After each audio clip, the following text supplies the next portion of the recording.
AD has approved KC-1400 Collective. Everybody want to hear me say that? This is what it's all about. They're around. They are supporting. The money is going directly to our student athletes. They're signing deals. They have contracts. Let's do it. I mean, without this collective, we won't be successful. We won't be able to sustain our student athletes. I mean, 1400 Collective have done a really, really good job of keeping a lot of our athletes here. You know, if you saw them sign a lot of our athletes, but we got to do our part. So I know after today, we're going to click that 1400 Collective. We're going to give one of those tiers, and we're going to make sure that we give to this collective so we can continue to give to our student athletes and support them and give them what I need. Jackson State has a collective full throttle. They have a collective full throttle. And I mean, like, so they, you know, we won the national championship in 2023, and we were slowly but surely trying to get our collective going. Jackson State won it this past year. Their collective is full throttle. Like, it is full throttle. They don't want to lose. They don't want to lose anybody. We are trying to build a program for the next 10 to 12 years. It's not something that's overnight. We understand that the NIL and collective stuff has its role, it plays in it, but we are on the forefront of FCS football and attacking the NIL, attacking the collective. We got a very nice payroll at Jackson State, believe it or not. And I mean, our fan support, and we need more support. But we know that that payroll is attached to championships.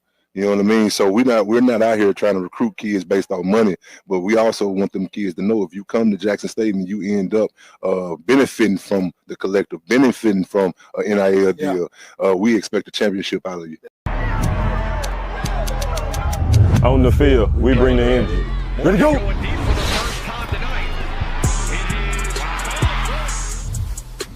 Off the field, I build my brand.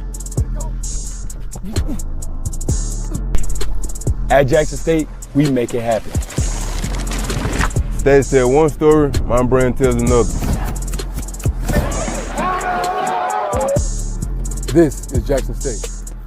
This is family. This is the KC-1400 Collective. Tiger Nation, we need each of you to join the movement. Be the team behind the team. Support our NIL Collective. Get signed up today. Visit www.KC1400collective.com.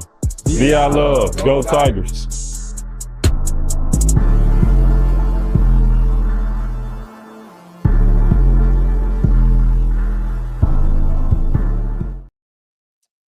What's up, everybody? Happy Monday. Happy Monday. Hopefully everybody had a great weekend. Hit the like button, hit the share button, hit the subscribe button. Sure TD will be up here in a little bit. Happy to be back on.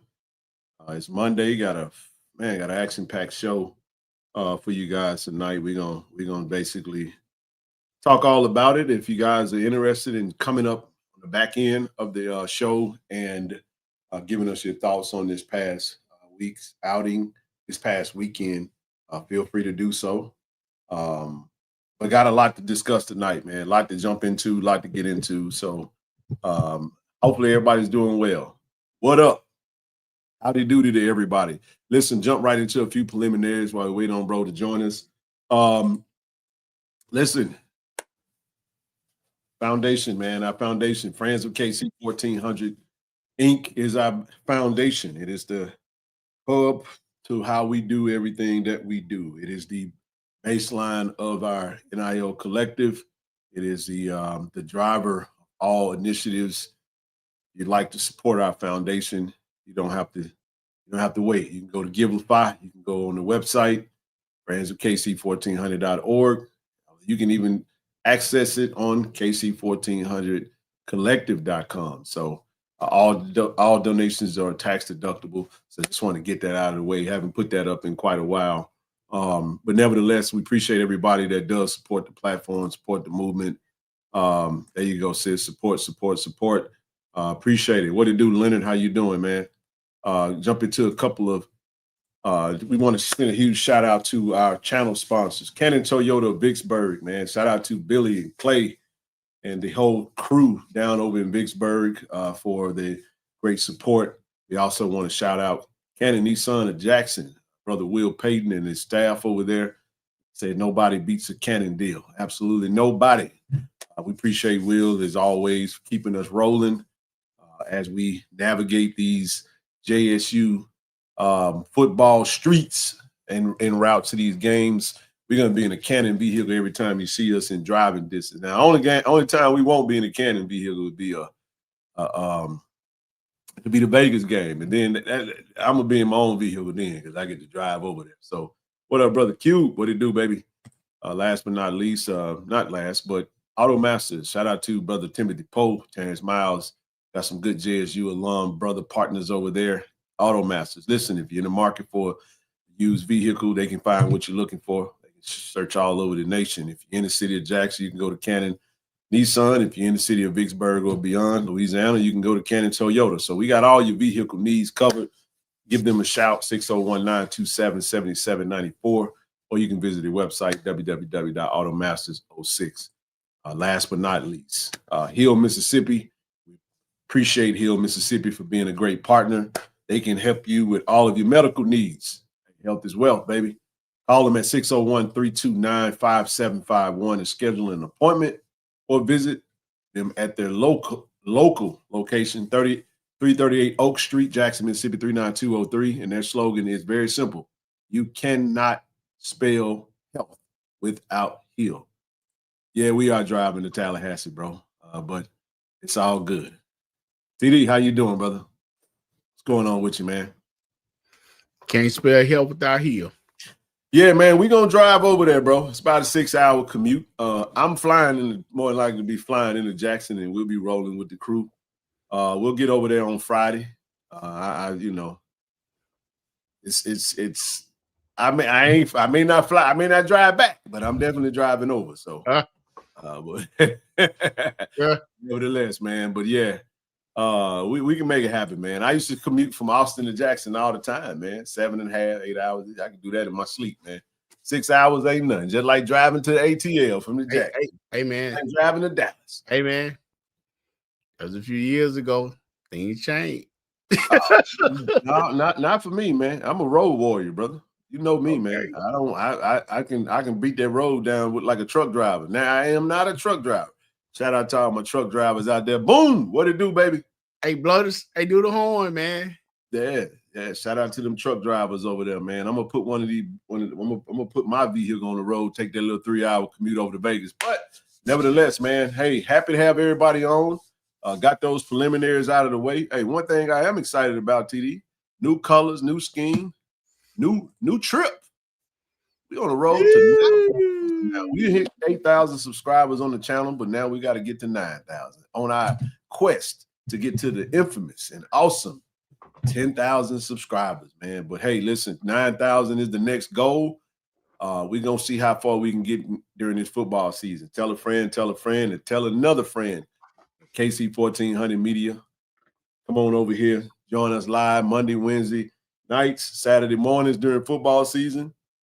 It's all good, man. So as you guys are coming in, hit that subscribe button. If you're watching us on Facebook, listen, if you're a Facebook friend of mine, go to YouTube, KC-1400 Media, hit the subscribe button. And listen, not only do you do that, turn the dadgum notification bell on. So every time we drop a video, you get notified.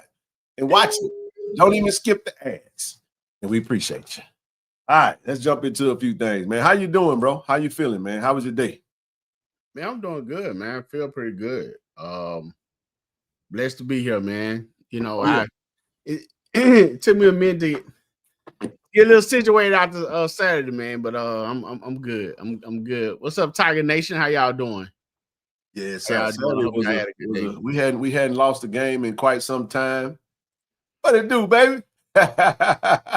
What's up, baby? Yeah, man. Stop stunning on us, man. How you doing, big dog? We miss you, bro. We miss you, big Herb. He said he in Europe. Man, hopefully you playing some football over there, man. Keep us up to date. We should not take Tuskegee. Man, I ain't trying to hear that. Yeah, we're gonna knock the Mario coins out them folk, man. I'm done talking crazy about nothing. It's all business at this point. We ain't taking no more L's this year.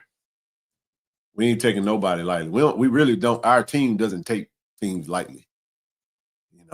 we gonna say what we gonna say because we ain't got to play.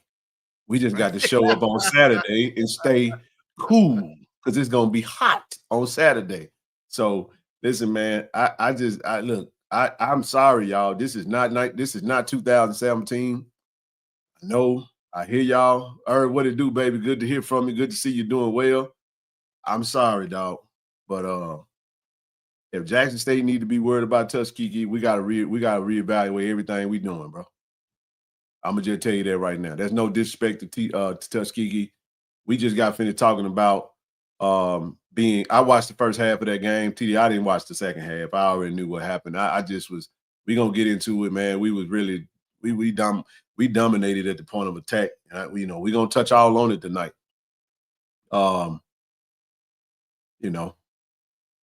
Our players don't come on the platform and talk on behalf of the team, so they don't make bulletin board material. We're a little bit more smart than that, so we don't have to worry about that old type of stuff. However, we're gonna talk football. I'm gonna just keep it a bean. I know South Florida beat Florida. I know there's some upsets going on, but now, dog, we ain't having that kind. It ain't that kind of party. I remember when we was under coach. Well, who was that? Was that Tony Hughes? We were playing under TD. Yeah, that was Tony Hughes that took that 33-7 L to Tuskegee over in Lad People Stadium. Boy, we was in the pits of hell, of football hell during that time, boy. Woo-wee! Never want to be remembered again.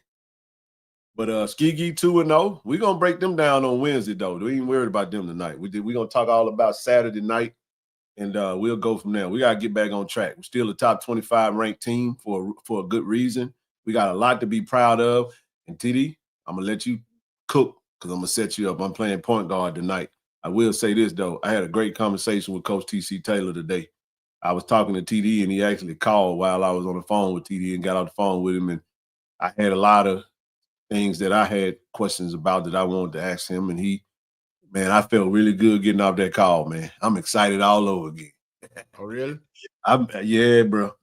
I just want y'all to understand, man, we don't have no – y'all have to understand that our head coach he cut from this cloth. He was birthed out of this cloth, man. Come on, y'all know that we got a JSU Tiger at the helm. You think he don't know the pulse of the Tiger Nation? You think he don't hear the rhetoric and the noise? Come on, man. That man ain't gonna let that stuff fly. He said he just made it very clear. We want to win. Not only do I want to win, I'm trying to play in December. That's the goal. We're getting to December, man. That's the goal at the end of the day. So the reassurance with that, but that wasn't what the call was about. But I said, well, I got you though, Coach. I got a couple things I want to run by you real quick. Yeah. Let me get one more thing, Coach. Coach, I know I said it was going to be one more thing, but let me ask you this too. All right, Coach, for real. This is the last thing I got. This is how we're going to the whole time. Stuff coming to mind. Coach, let me ask you this. Now, I ain't going to share everything that we talked about. I'll just say I feel good. What do you say? I had some issues with, and I'm not talking. It's things that you and I discussed that bother me. But those things already been corrected, addressed, and there's a whole lot of excitement. The team got a little humble pie on Saturday, and I think it did us some good. But you're going to see a laser-focused team that came ready to work. They've been working their butts off all week, and they are not wasting this loss. I'll just say it like that, and we'll go from there. Let me hush and let you cook a little bit. Then we're going to talk a little business, and then we're going to mosey on over to the game that everybody want to talk about. We'll do it that way. So I'm going to just break down how this thing going to go. We'll get our preliminaries out the way. We're going to start with the collective stuff because we got a lot of collective news tonight. Got a big event coming up on Friday that we need to see everybody there. And got a new partnership I want to share with the family this evening as well. And then we'll get into a few housekeeping things, and then we'll get on into the game. But how you feeling, bro? I'm sorry. Oh man, you good? I thought you couldn't say something about it. Oh, okay. Collective stuff. We're gonna get into the collective. If you ready to move to it, but I want to give you your preliminary chance. I've been rolling, man. So get all that stuff out before we get started, and then we'll come back to whatever specifically. Yeah. I must admit, Saturday, You know, I mean, I wasn't, just hurting anything, but I was a little taken because I bought into everything, and the expectation was to win. I thought we had a great opportunity, a great chance to win, and we let it get by us. Yeah. Yeah. But the first thing I want to do, man, is give a shout out once again to Tiger Nation, man. All the fans, JSU fans, including ourselves. Man, they showed up, they showed out, they were supporting, they was loud. Shout out to the Boom. You know what I'm saying? Everything that had to do with Jackson State, man, on Saturday, it was awesome, man. It was love. So, fans, people talk about us, having the best fans, and people always talk about us traveling, and they knew that. That's why the ticket prices were the way they were, and things kind of went the way they went because they know Tiger Nation coming. And true enough, they did it. We did exactly what they thought, Ken. We showed up, we showed out, we was loud, we was very supportive. You know what I'm saying? So that that's first thing, man. And one reason I think this win, I want to just win because it meant a lot to not only I think it meant a lot for a lot of for a lot of reasons, Ken. First of all, to the university, for the things that JSU have gone through, in the past. Now with Coach Taylor, like I said, one of our own at the helm, being ranked in the FCS, top 25.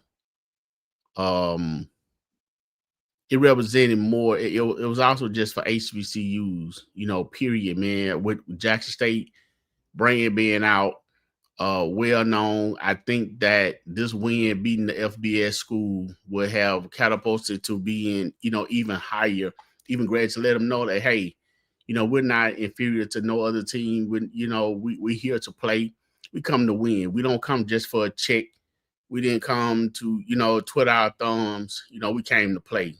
And for us, it's been a minute since the FCS, team has beat the FBS school, and I thought there was a great opportunity for that to happen, and it didn't happen.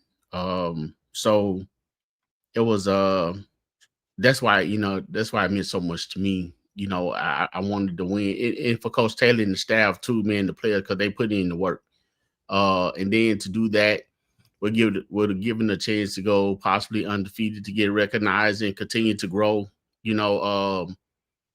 In different conferences, maybe another looks if that what we were looking for, but that didn't happen. But at the same time, Ken, I'm not rolling with the more victory, although we played them tough. No more victory. We lost. Right, none. So, but with that being said, I still want to shout out the players, man. They played hard. Yeah, they didn't quit. They played hard. They didn't quit. You didn't see a lot of fatigue. You didn't see fear. You didn't see intimidation. They really felt like the old saying, you put your pants on one leg at a time, just like I do. So they went out. It was a lot of disappointment and frustration. It was. Yeah. Because we know that we weren't 18 points lesser than that team. We nowhere, Ken. The players, I think there was a moment in the game, TD, just kind of being right there on the sideline, where we did see some energy shift. Where we had to get out of that mud. You know what I mean? Yeah. Man, let's pick it up. Saw a lot of guys encouraging guys to hold their freaking heads up. I said some things that I felt like that needed to be said. I just told the fellas this morning in the text thread, just listen, hey man, we gotta cut all the pouting out, bro. We gotta play for each other, build each other up. I mean that, bro. Your attitude will take you way further than your talent will. Trust me. It really will in a lot of instances. Because the reason I say that is because you don't want to, let me say it this way. You don't want to miss your opportunity being overwhelmed by emotions. And I don't think there is nobody that could better tell them that story than me. I'm saying it from a place of experience, TD. Mm-hmm. I'm saying it from these are life experiences, bro. Right. You will miss opportunity. This is what usually happens. And I'm gonna say this quick and I'm gonna let you get back on it. I mean, you're good. What happens, bro, is so often, bro, the thing that you griping about, it comes literally very shortly after you desire it. I'm gonna say that again. The thing that you griping about, usually what you want is gonna be right there. You ain't gonna have to wait that long. But what'll happen is if you don't have the right mentality, when that opportunity comes, you could squander it a little bit, or you can miss an opportunity. So and I've seen some guys that had great attitudes, TD, and their number got called, and they were prepared and they were ready to go. And they didn't have to wait long, bro. We got a deep wide receiver room, we got a deep running back room. Guess what? Them wide receivers, we got banged up a little bit. Just like that, that person that was sitting is now in the game. And he's effective. Right. He's playing. That's why you always got to stay ready. You never know. This is football. You can go right out there one play and somebody get their socks knocked off. The next thing you know, your number got to be called. We're gonna talk all about it. But that's what I got. Go ahead.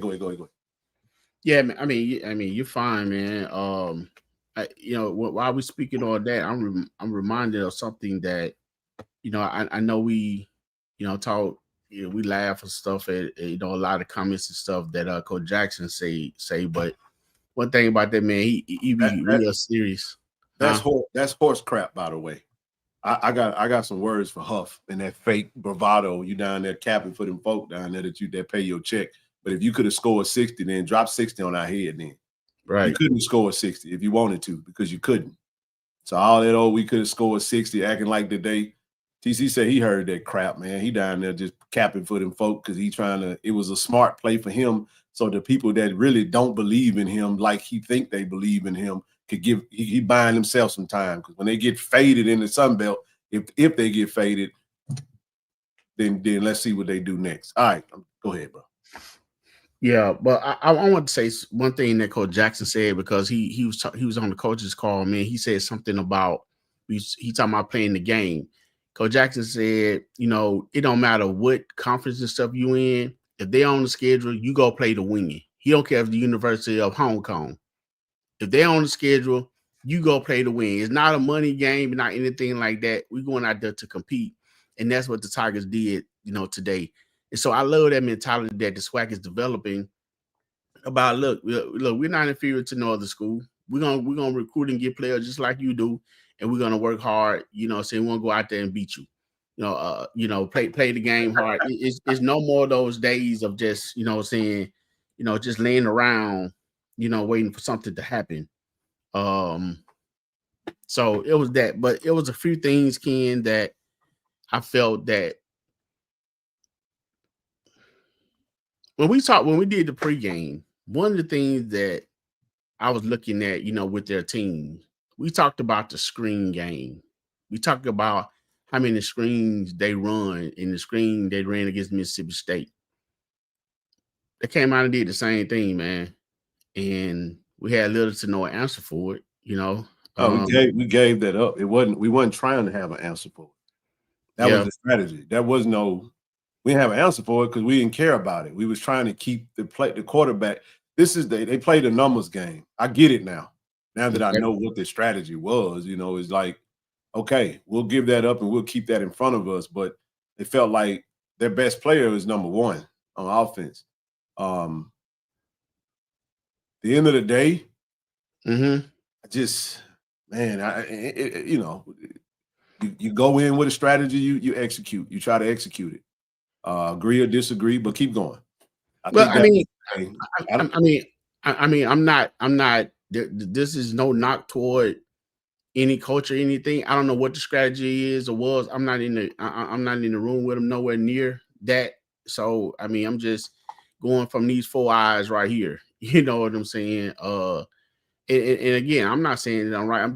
I just wondering sometime, man, while we was in, we was in that, had 3 down linemen with 5 offensive linemen, playing against FBS school. Why we didn't put more pressure on the quarterback, to push. And then, I've even told that some people, of course, we fans yelling, hey, why we ain't in 4 down linemen? I don't know. It's true though. The strategy, it is what it is.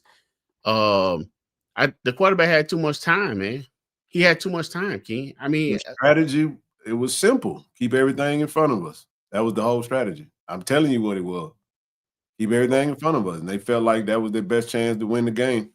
Agree or disagree. They went for it. It didn't work, seemingly. But in the end, we'll look at the numbers, we'll look at the stats, and we'll see.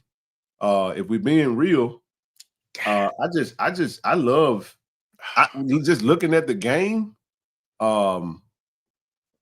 That's something that, mobile quarterback, keep containment. Yeah, they wanted to keep him in front of him. They felt like, and when you go back and look at what we did against Hampton, we gave up a big run to Isaiah Freeman, quarterback running all over us, running what we just said. So you adjust to what we didn't do well in the Hampton game, and then you go to a game with a much better team and a much better runner. So it's like, all right, we got to keep everything in front of us and just play and trust in the DBs. Here's a cool thing about it, though, TD. You know what's crazy? All those passes that were deep, hell, our DB was right there, bro. I'm looking at that first half, that bull jive call that was made. With shout out to Kamari Rogers for having excellent defense, being in the perfect position, and they called a holding. He didn't even touch the dude. You know what I'm saying? And I'm with you though, but I don't want to get too deep into the game just yet because we're actually gonna dissect the game. It was more preliminary because if we go too far into the game, then we're gonna have to come back because I got to get into this collective stuff. That's why I asked you at the beginning when you okay, go ahead. No. I was saying like just your preliminary, just whatever it was. It didn't have to be the game. No. Okay. So we got time to cook now. You done already put the meat in the oven. It's all right. We gonna slow cook that thing. Turn the stove down and let and let it simmer so it can fall off the bone. But we're gonna get all into the breakdown of the actual game. So you might have to repeat what you just said again, which is okay. It's all good. I just want to make sure that we because that way we can pocket it. I don't want to get too deep and then we break it up and then folks want to go down that road and we start talking about collect. They're like, man, I don't give a damn about that. I'm ready to get into the game. So let's not go too deep. Let's not go too deep and then we'll come back to it. So y'all hang tight. We motor revving now, but we're gonna scale it back. Let's handle a little business real quick. All right, real quick. So hold tight in the chat for us. Got to get into this collective stuff. All right. Number one, the link is in the chat if you haven't signed up. Y'all know the routine. If you haven't signed up, get signed up, please. You know what I'm talking about? We can't wait until the end of the season to start preparing for next season. The time is right now. In the month of September, we're still pushing 2025 signups, so we need your support. Get signed up. But listen, this Friday, this is a very important event. I know it's a lot going on. It's our second home game. I'm telling y'all right now in the chat, hold your comments on the game for a second because I'm going to miss all of that. We're going to miss all of that. And I don't want to miss nobody's comment. So hold tight on the game stuff. And then we'll come when we get into the game. Y'all see the score up there, and then we're going to get back into the game. So don't fire all your bullets away. Just hang tight for us. Got this bottle pick, TD. It's absolutely gorgeous. They sent us this bottle. They've already started producing some of the bottles. I'm going to swing by there sometime this week and see how we're looking.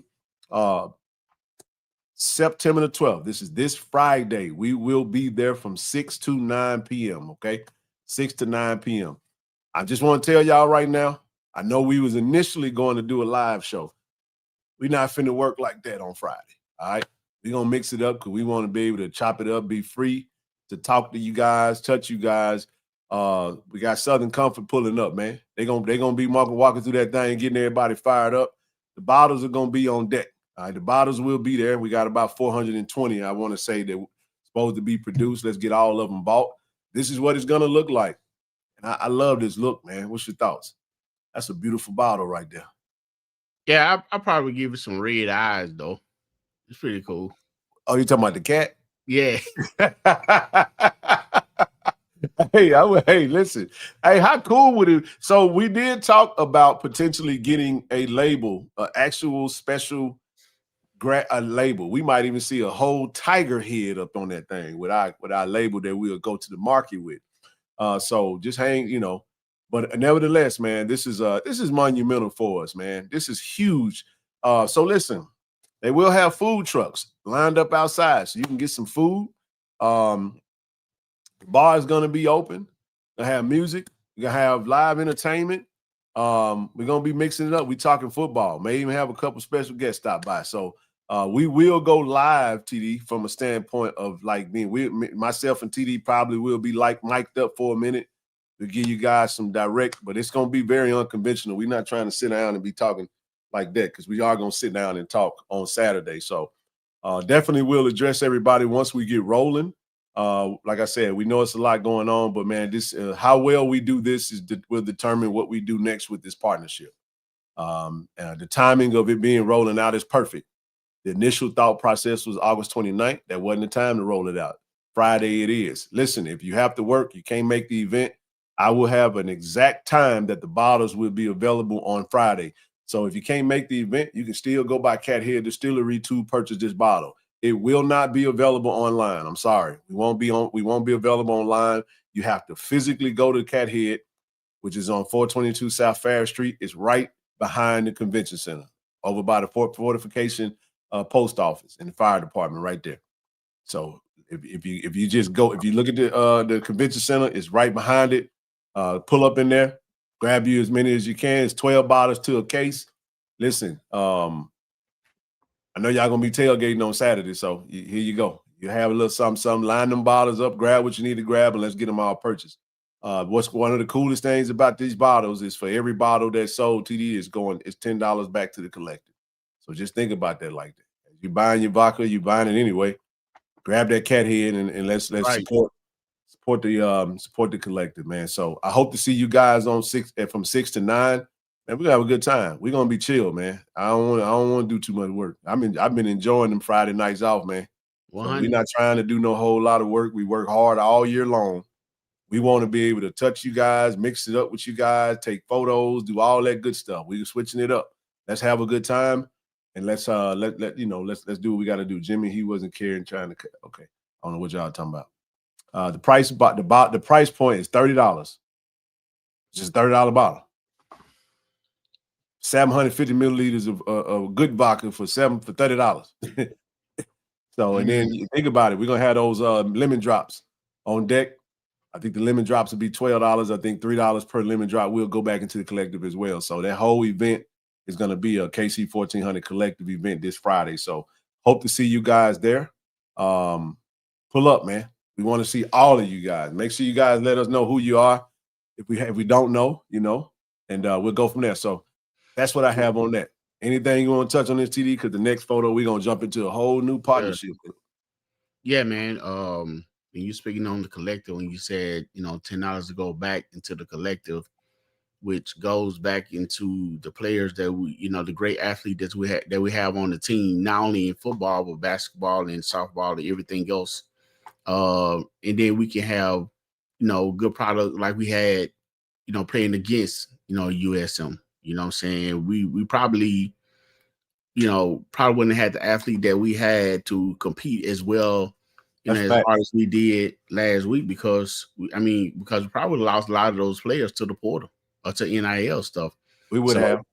Yeah. So that's what buying this bottle would do. Again, I'm not a drinker, but you don't have, you don't have to be a consumer to support. So hey, there you go, man. So swing through, get your bottle, and like you said, the tailgate coming up, get your bottle, get it to someone, share it with someone, and just support the collective. Hey, All Black, you better tell them.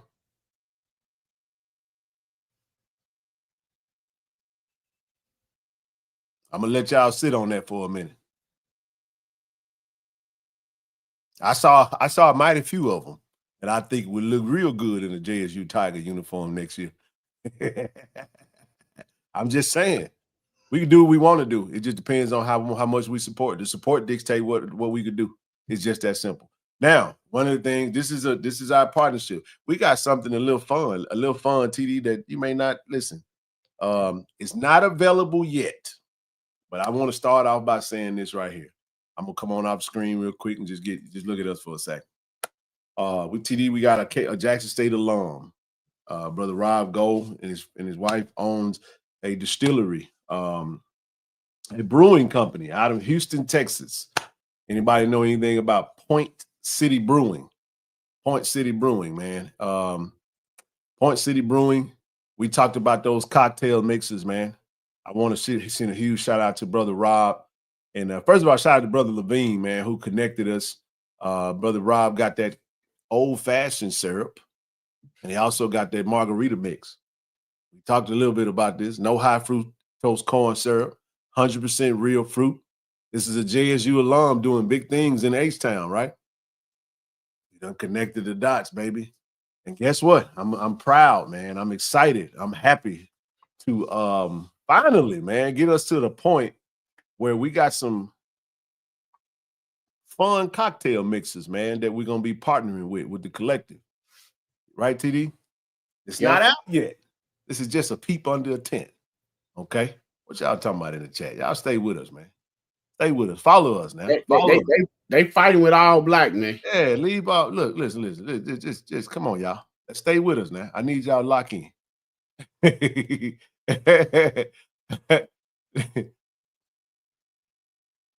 No. I think he was saying that. No. Go back and read that.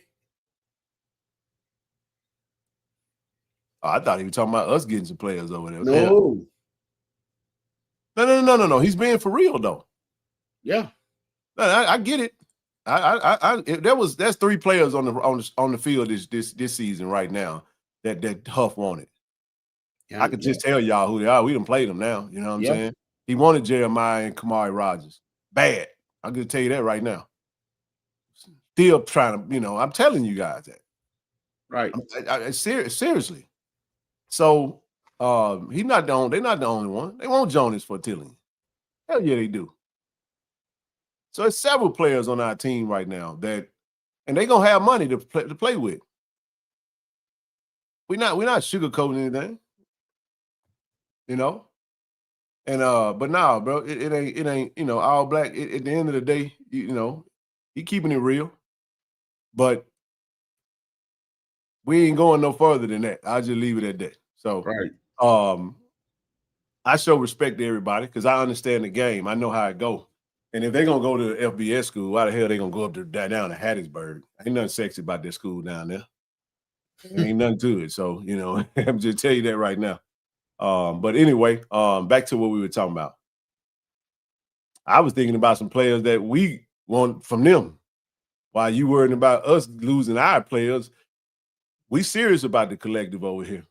You get what I'm saying? There's some players over there that we can come get because there's plenty of them that's sitting on the bench that ain't getting no playing time.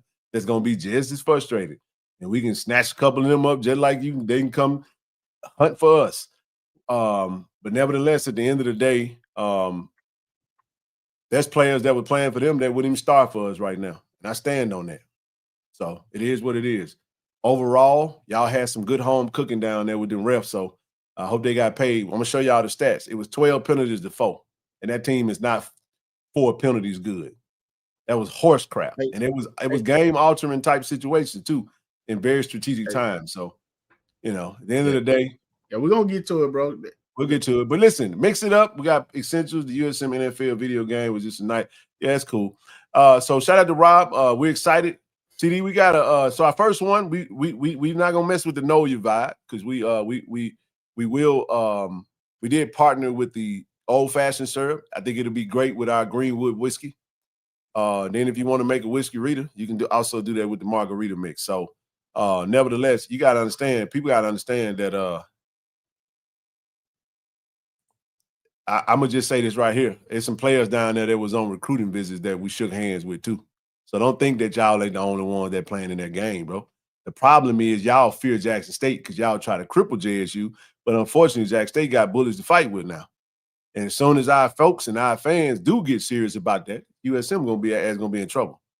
And by the time they do, you're gonna need the Duff brothers to back Huff. But when Huff get finished getting his teeth kicked in this season in Sunbelt down there, and he don't win, he's gonna be real ugly for him. He ain't gonna get the money he think he get.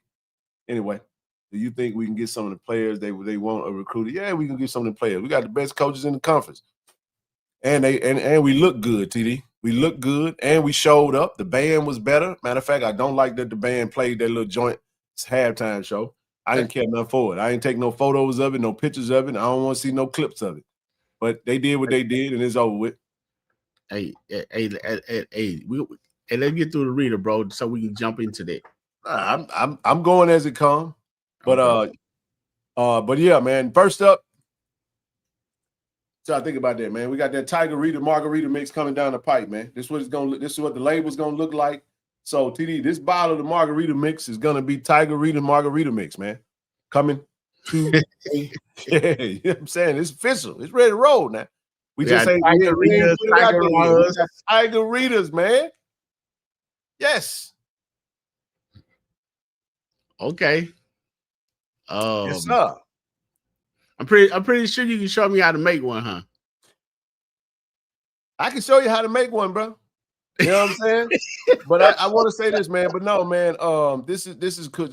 First of all, shout out to Merch Pack, man, for once again helping us with a dope label. We're excited about this, man. This is something that we're going to actually be bringing to the Jackson market. You will be able to buy this online. We will have it activate. We would have an activation. We would have it. We stocking up the bar. I mean, listen, this is good for holidays. I'm gonna have all this stuff on display, and it ain't just gonna be liquor. We just hang tight. We coming. I'm waiting on the water. The water. We're gonna find some water to partner with. We got all kinds of stuff to do. But no, first up, the margarita mix. I know the original is the Swangin' Texas Margarita. That's their original brand. That's their original label. But this partnership right here is something that he definitely wanted to do.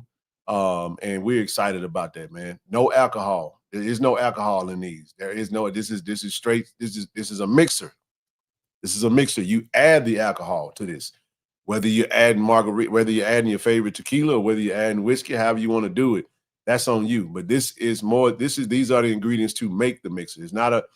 We won't have any issues crossing state lines with these. You add your own liquor as your own. You want to make it strong. We want you to have it at home. So while you're at home, if you want to make you a nice little margarita at home, you can do that. If you want to do it at the tailgate, but I do plan on we plan on rolling this out for homecoming. I want to have some on deck in hand so you guys can see it. And we're trying to have all of our partners' products in hand during homecoming. So we got a lot of stuff we're working on. That's a good idea, sis. Thank you for that. We'll keep working on it. We're gonna keep working. We got a big time hotel partnership coming down the pipe too, so just hang tight. And we got a restaurant partnership, so we're gonna mention all that tonight. We've been working, man. Look at sis right here: tequila, contro, agave, and some mix. Hey, TD, that might be the person we need to. We might need to hit up Whitley and have Whitley come mix some of these things for us. You feel what I'm saying? What you mean no alcohol? No, what do you mean no alcohol? It's a mixer, brother. You put your own alcohol in it. We sell it. We just got finished talking about alcohol. We got vodka. We got whiskey. We got to get mixers now. Because listen, we don't have a tequila partnership, but for those that like to drink tequila, we just came to their front door now. See where I'm going with this? It's about volume, baby. You got to know how to. But anyway, nevertheless, the beautiful thing about this partnership, TD, again, Point City Brewing is Rob is a JSU alum. He wanted to partner with us. He was excited about partnering with us, and we're excited about partnering with him. And this is the label that we finally was able to agree upon. I like what it looks like. I can't wait to see this thing on that bottle, man. That's going to be so hard. We're going to get that thing in the grocery store in Jackson, man. What you talking about? Come on, man. That's what's up. Hey, y'all keep talking about what about this, what about that. Give us time. We'll get there. Partnerships take time, y'all. I wish we could. I wish all these people call us and say we want to partner with y'all, but unfortunately, we got to go pound the pavement. We got to go knock on doors. We got to connect every which way. But a lot of these partnerships are coming just through grassroots efforts, and that's what it is. But this is the margarita mix. Next up is the old-fashioned syrup. Next up is the old-fashioned syrup. So listen, if you got that Greenwood, if you like old-fashioned like me, that's my drink of choice. Whenever I do drink, I don't drink nearly as much as I used to. It's just something it's more of a social thing. I got to be feeling it, but I prefer that water, that good old agua. You follow what I'm saying? But nevertheless, PC Essentials has an old-fashioned cocktail syrup. We will be partnering with them. You're going to see this label slapped up on that bottle. Get your Greenwood. Get your old-fashioned syrup. Damn it, I'm a diabetic. Need you to get a 1400 Coke Zero. You can get your own Coke Zero, bro. So, let's go buy. Just go get your Coke Zero, baby. That's all you got to do. But nevertheless, so hey, bring me a little care package to read it to graduation in December. Hey man, I see you, big dog. Hey, we're gonna have all of it in the city, but this is just the start of it. It's not available yet. Next month, coming to you to next month. We'll have when it do drop, we'll start putting it out there and we'll let you know how. We'll drop a link and you can go straight to it and purchase both of them. Have them in your home, have them for your tailgate, have them for your holiday party, have them for your event, your spades game at the house, not on HBCU Go while the game's still playing. We talking about spades games at the house. If you want to make you some old fashions, you want to make some margaritas at the crib, we got you covered. And you supporting the collective all at the same time. So give us time, and eventually we're going to touch everything. Hell, I want KC-1400 potato chips. I want water. We want hydration package, wine, everything. But it takes time to build these partnerships. We're excited about this, man, and just wanted to put this in front of you guys, get your excitement going, man. Thoughts on these two, TD? I need somebody to show me how to use it. The instructions are there, baby. It's right there. I know. Listen, you had a half a pint of half an ounce of PC Essentials old fashioned syrup to 2 ounces of your favorite bourbon or whiskey. So you get your 2 ounces of whiskey, you get your half an ounce of the syrup, you mix it together. It already got everything in there that you need. You put it on ice. Again, you do realize I ain't never been drunk before, right? Don't ever start. I never been drunk before. Don't ever do it, brother. Yeah, I don't plan on it. So do not ever do. I don't get drunk no more. Like that. You don't get drunk. No. We don't do that no more. Right. So that's why I'm saying that. I'm just saying, maybe like you said, maybe we'll get Whitley down. She sound like she know what she's doing. But the beautiful thing about it though, man, is it's really just we go where the support is. And if it can generate a few dollars, that's less money we have to keep asking folk to donate. Partnerships is gonna help us get there a whole lot faster. We want to get a beer. We're trying to get some stuff that we love to have some stuff in the stadium for folks to buy. You know what I mean? Don't drink to get drunk. No, don't do it. Don't do it till you're gonna be eating wings. So look, you gotta we've all been here, man. Boy, we've been there before, man. Isn't that just eating eyes closed and chewing and breathing? I've seen that happen. Don't do it, dog. But no, the mixes, listen, the beautiful thing about these, man, is these don't have to be strong. These are cocktail mixes. You don't have to go out there and be crazy. You get what I'm saying? You make these at the crib, bro. Buy these and have them at the house. Yeah, that's what this is about. Trust me. I know people. I know. I need to get some I need to get a pina colada mix. You know what I'm saying? But the reality of it, though, the reason why this made sense for us, though, is because of the Greenwood. You can take that Greenwood. Greenwood makes a great old fashioned. So if you're buying the Greenwood and y'all know, drink responsibly. There's a lot of wine connoisseurs. We would love to have a wine that we could partner with, but that takes time. We'll if we can get us one, we'll let you guys know. There's a lot of beer drinkers. Hell, I want a non-alcoholic beer. We love to have one of them non-alcoholic cocktails, you know what I'm saying, where we can put that out there, water. So you have 3 choices to choose from. You got damn food, be louder. Or you can be quiet. Some people get a little tipsy and shut up. They don't say nothing. I think most people go to sleep at some point. Me? I'll get real sleepy, boy. But anyway, enough about that. I just wanted to put that out there. Put that on your palate. Real quick, basketball tickets are on sale. Grab your tickets at gojsutigers.com. TD, the men's basketball team dropped the non-conference schedule out there. It's going to be a brutal one. Got that school down in Hattiesburg as an exhibition. Then we go to Iowa. We got Louisville. We got La Tech, Auburn, Arkansas Razorbacks. I don't know who that little bird is right there. Like a post office bird. Yeah, that November 23rd. I don't know who that is. But we got the Raging Cajuns that we go to. We go to Kennesaw State. We go to Houston. We go to Northwestern. It looked like we go to then the HBCU Classic in December. We got it looks like there's somebody, I forgot who that was. I looked at the schedule. It looked like Norfolk State and then Hampton, and then we got TCU October the 29th. Good gracious alive. I'm gonna go to the TCU game. So Hattiesburg is here. Their first game is it's gonna be at the vet. It's gonna be at the vet. It's gonna be at the AAC. Yep. Oh, hey man, that's cool because I went last time with the exhibition game, basketball game here. You think? Did Texas come anytime? We played them last year down there, but we get them here at home this year. So okay, good. All right, let's jump into some football. Season tickets are on sale. Visit GoJSUTigers.com for your single game. Single game tickets are on sale. You got 4 games left.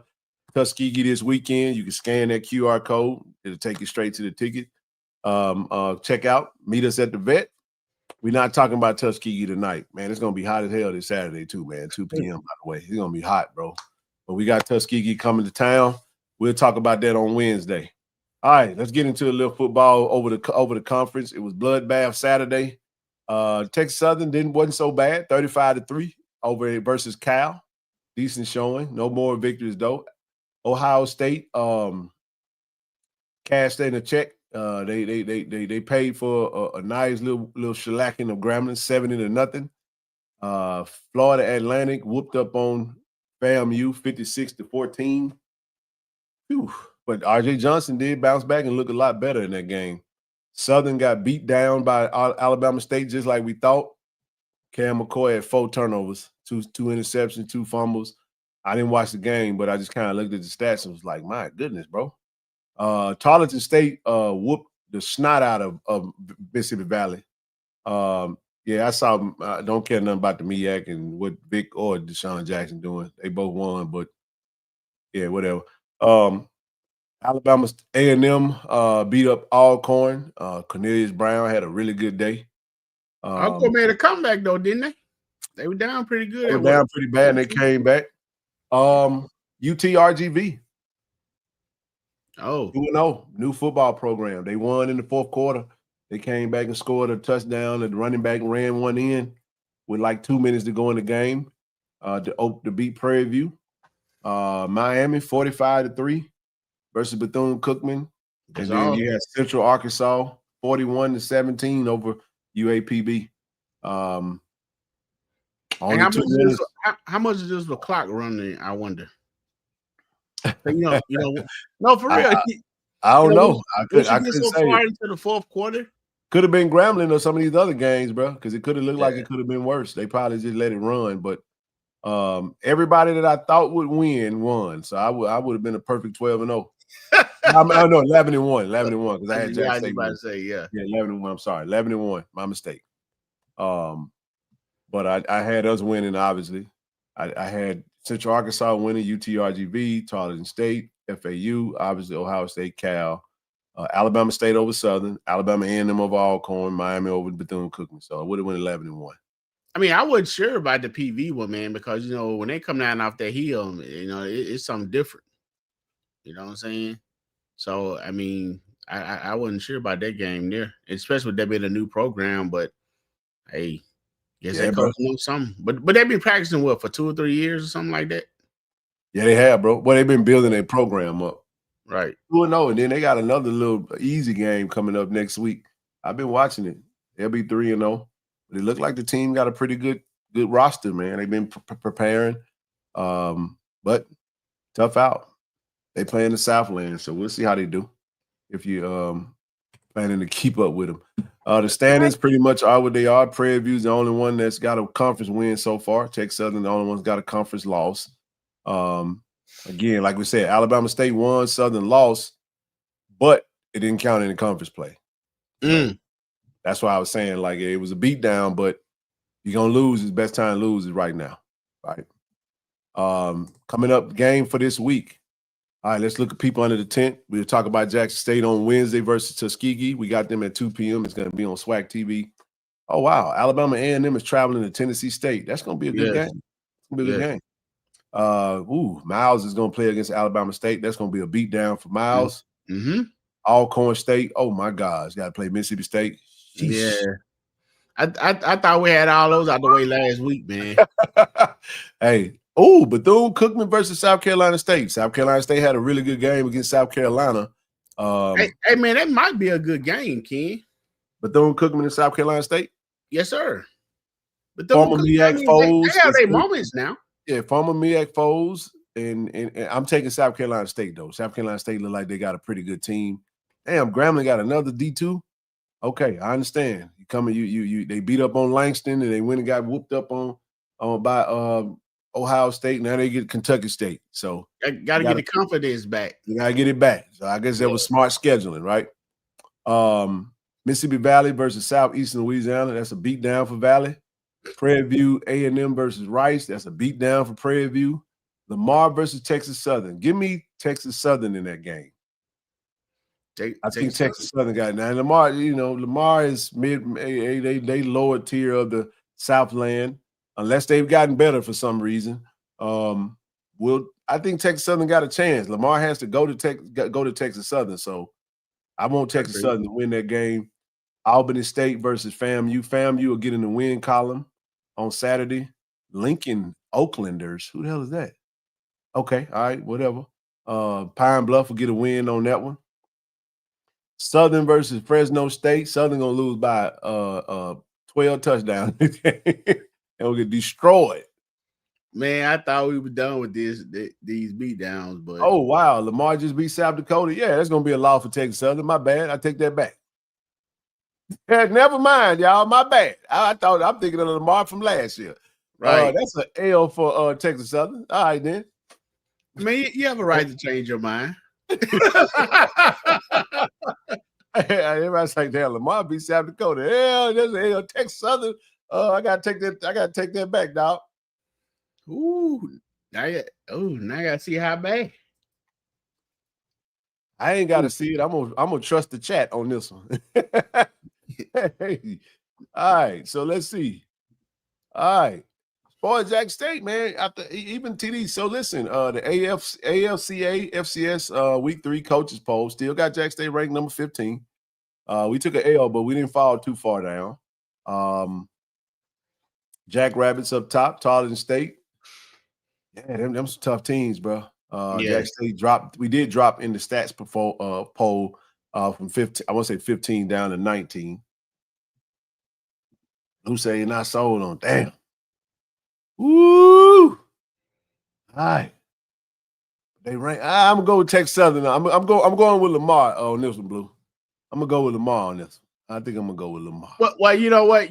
I'm going ahead and take the swag team. So let's go Texas. I want Texas Southern to win. Now I do want them to win. I like Coach Dishman. I want Texas Southern to win. Now I just don't know if they will. They are playing at home though. Right. They are playing at home. So, woo! I guess KJ Cooper might steer him in the right direction. They got to have a good game plan. It's a tough team, though. They should have beat Prairie View. Prairie View could be 0-2 right now. With a beat down heading over to – they could be, but they're not. So, right. That last play of the game, man. We'll see how that go. Hey, Miss Michelle, how you doing, baby? Looking pretty good for us. All right. SWAC Players of the Week, Cornelius Brown. Great game against Alcorn. He 5 touchdowns, I want to say 300-plus passing yards. Really good game for him. Lenore Jaleel for Alabama State, co-defensive player of the week. Matthew Cooks, Texas Southern, co-defensive player of the week. I don't know which position either one of them play. But the specialist of the week, Gerardo Beza, and then obviously the newcomer of the week, Quincy Ivory. Quincy Ivory has been on a tangent, man. He's been on a tangent. So what exactly, newcomer? Newcomer, SWAC newcomer of the week. They always that's a SWAC thing. Instead of just being offense, defense specialist, just a newcomer. There's someone that's new to the conference, obviously. They get. He won it last week. I'm sorry. So he won it back to back. So he's been the SWAC newcomer of the week, back to back week. So had a really good game. Gerardo Beza was 2 for 2 and he was 4 for 4 on field goals. He was 2 for 2 with a long of 46 yards.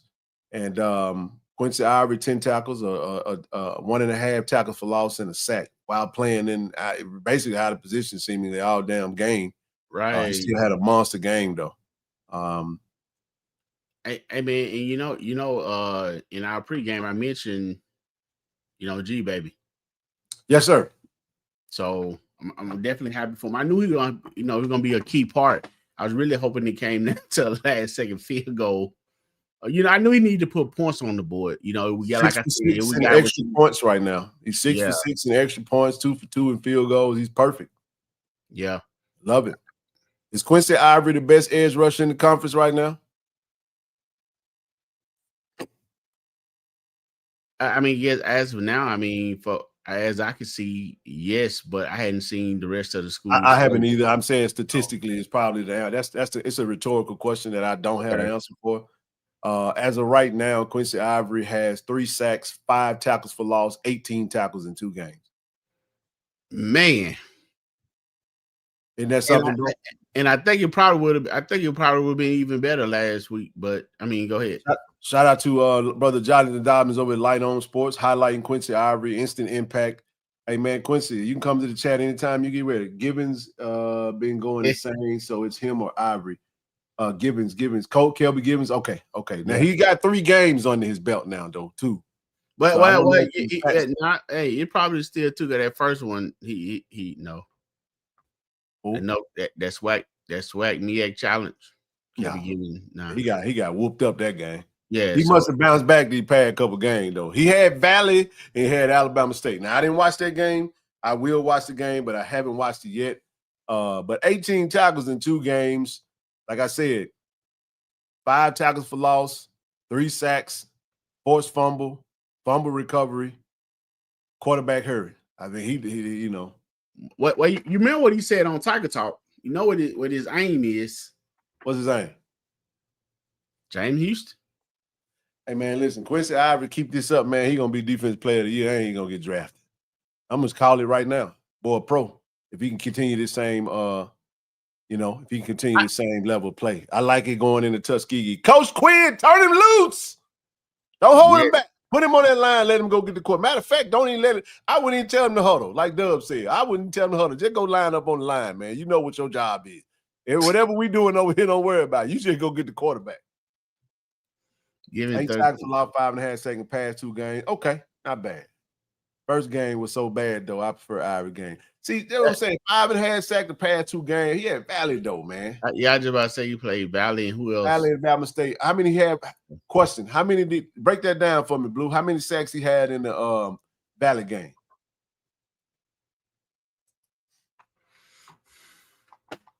That's a good question. But this is still good stuff, man. Tackles for loss.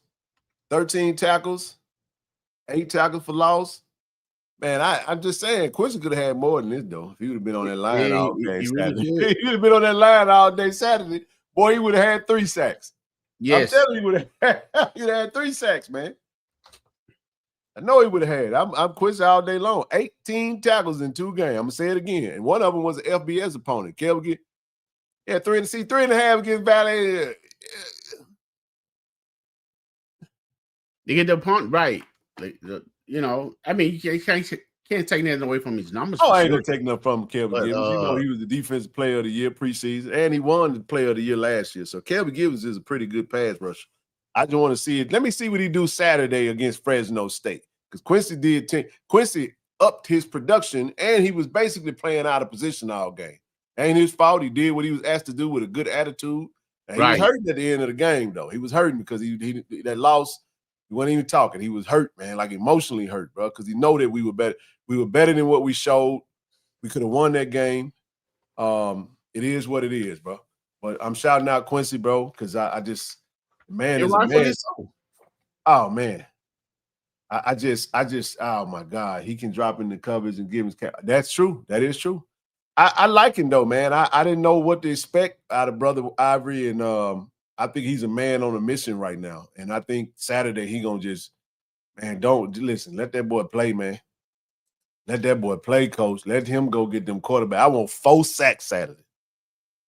They got a quarterback they can spin it. 6'4", 220-something. Raekwon Bell. He can do it, man. Is it Beal? Raekwon Beal. I'm sorry, Raekwon Beal. With the Morgan State, 3-star former 3-star kid. We're gonna talk about Tuskegee though. But shout out to Quincy, bro. We riding for you, big dog. Go have you a big monster game this Saturday, bro, so we can get into the 20s on the tackles, TD. And boy, could you imagine if he had an Isaiah Land type Fort Valley State game where he had 5 sacks? Boy, he had 5. Look, TD here. I just need 5 tackles for loss so you can get to 10. Now you got 10 tackles for loss. Mm-hmm. Imagine if TD 12 tackles. He got 30 tackles, 10 tackles for loss, 8 sacks. Not 8 in 3 games. Oh, no. I'll say 5 sacks. Give me 2-3 sacks this weekend. Give me some tackles for loss. Oh yeah, he can win Defensive Player of the Year for FCS if he keep going at this level. And I listen. Don't listen. That we gotta get somebody drafted, bro. I'm happy to see Rob and all you guys on the practice squad, but we gotta get a Jackson State University. We gotta get somebody walking across that stage, man. Shaking one of them 4 hand, man. We gotta get another one. We got a great opportunity with Quincy right now. And Jeremiah, but Jeremiah is getting healthy and gotta we're gonna dominate as we get ready to go into conference play. Well, see, but see, you heard Coach say something too. When he said Quincy was like Josh Noble, but more mobile. You know what I'm saying? I see that. I definitely see it too, man. I mean, speaking of Josh Noble, man, get healthy, bro. Huh? Get healthy. I say, speaking of Josh Noble, hopefully he get healthy, man. Yes, sir. He did have a season-ending injury, right? Yeah, he never even right before the season started. Won't even get a chance to play. Any word on Kanye? What you mean? Kanye? Wait, what about Kanye? Kanye played. Kanye played. You watch the game, bro? Wait, number 18? Yeah, he's 18.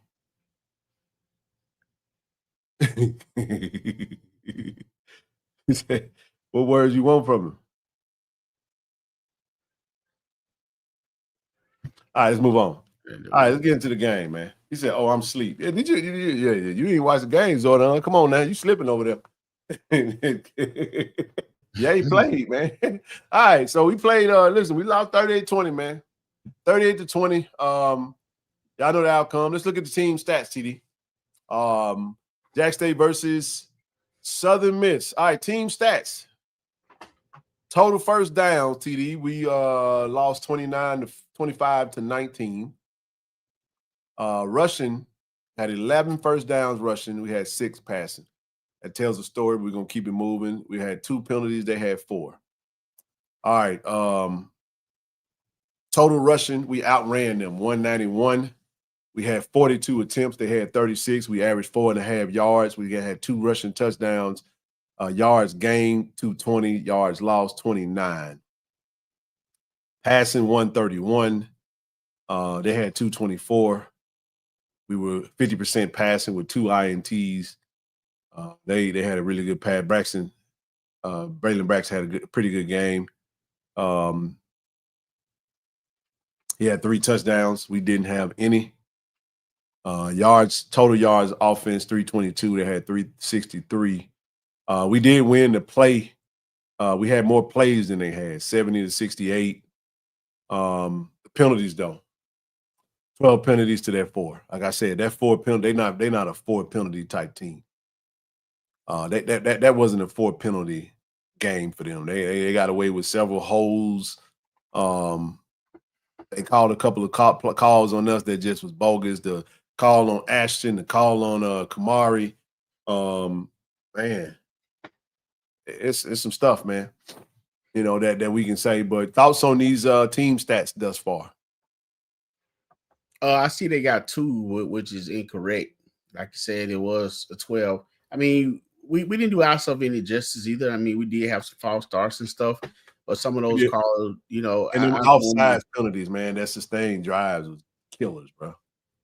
Right. I normally don't try not to get into the referee thing no more. We knew what to expect going down there. We knew we just needed to go in and do what we needed to do and make sure that those calls, that they were going to get didn't really stop the outcome from being what we wanted it to be. And unfortunately, we didn't. So yeah, those two penalties that you mentioned were definitely questionable, but because the same play can with they DBs, who was that? I think I want to say Kobe Paul. We didn't get the same call. Yep. You know what I'm saying?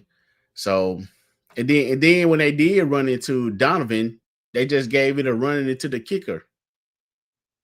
When it probably should have been roughing the man. Should have been Looking back under that was subjective. I know I said that Saturday. I watched it today. He actually went for it. He went for the ball. Still could have been roughing though. You didn't allow the punter to come down, and you flipped him. So it definitely could have been roughing, bro.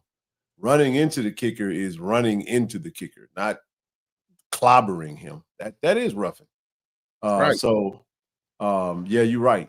Now the moving the ball before we snap it by the center, that was a mistake. False starts. We had a false start on Mason. We had a false start on Towns Blue. Had a couple of holding penalties, which it was what it was. But the offsides, man, jumping offsides, snapping the ball over the quarterback head almost, like it's little things that we did that we could have helped ourselves out had we not done those. But here's the thing with moving the ball, Ken. I mean, we was at one practice and the ref went over that. Well, he didn't move the ball like that. He actually was moving it like he was getting ready to snap it, and he just stopped himself. So he kind of got lost. Oh, that was an infraction for sure. Yeah, he infracted. It was definitely an infraction. He moved the ball like he wasn't adjusting it. That was a mistake. Okay. It wasn't no adjustment. That was full throttle. He said, oh. He get ready. He picked that thing up like, oh damn, they ain't ready. So it was little stuff, man. That was there, but it was again. The holding on Kamari was bogus. It didn't exist. I lost my mind. I saw myself jumping up and down on the sideline. I was like, bro, that was so bad. That was good defense, and the ball was caught out of bounds. So it was terrible. He didn't even touch the dude. So the technique that our DBs are playing with is good stuff. Even that bobbled pass that the dude, that Braylon, that Chester caught in the end zone over there, that's because Mike Smith just kept playing. He didn't just give up on it. He knocked the ball out after he caught it. So good on him.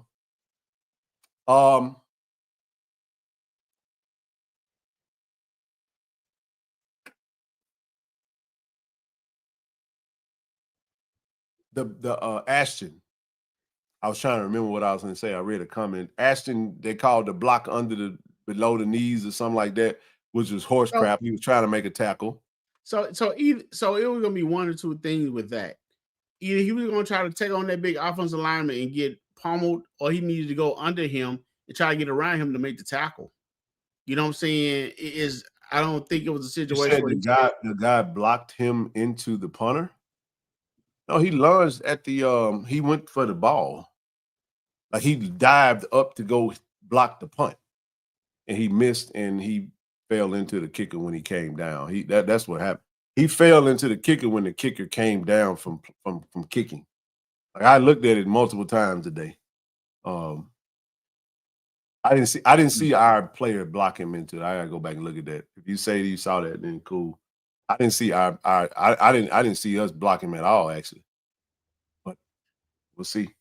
That on that block punt, nobody touched that. Nobody touched that guy. He just he lunged in to try to block the punt and then missed it and then clobbered the punter under that. That wasn't no running. That was straight roughing. I don't know how you get it roughing. No, I was talking about the block for the touchdown. I mean, that gentleman just went. If that's the one we're talking about, yeah, he just blocked that. Yeah, he just blocked it. Yeah, unblocked, period. And man, still shout out to Coach Devance Jones. Man, that's the first mishap we had. We talked about that today, Coach Taylor and I. There is a reason why that happened, and it trust me, it is being addressed. It has been addressed. Well, when I saw the play, I did see the guys that they have in the back. They shift to the left. They shift away from where he was. Who? They have the 2 or 3 guys in the back to protect the punter. No, they don't. He moves away from them. Go back and watch it. That's the thing that's being addressed. Oh, he turned. The punter has to stay behind the wall, bro, and kick behind the wall. Because if you go away from your protection, you left exposed to the elements, my guy. That's part of the issue. Is like you got a wall back there for a reason. You know what I'm saying? Like stay behind your wall and kick from behind your wall. If you run over there with that, I'm gonna move over to the right. You just moved over. You out the pocket now, dog. And now I got a straight line to the punter. You know what I'm saying? Like at least if I stay in the line of 5, my guy could come over. But if you move over, you're really canceling out your blocker from that's going into the direction of the blocker because now you done moved over further. Well, he was the rusher was so far over, and then if you look, they did take a step, like a half step or so. They shifted to the left a little. Now I'm not saying they didn't miss that. Now if they missed a block, that's on them. No. They never saw him coming. Oh, okay. Well, yeah, that's a they double never saw him coming. So they didn't block him, and he moved over to him, and I don't. Yeah. It was just you got to execute. But I say that to say this though, it has been addressed though, like in a very, very, very intentional manner. And I heard Coach Evans is going down the sideline say that first one on me. That blame that 7 on me. I'm taking that. Well, you know what? I take that back. That's not the first one because we had one against ULM. No. You Hampton.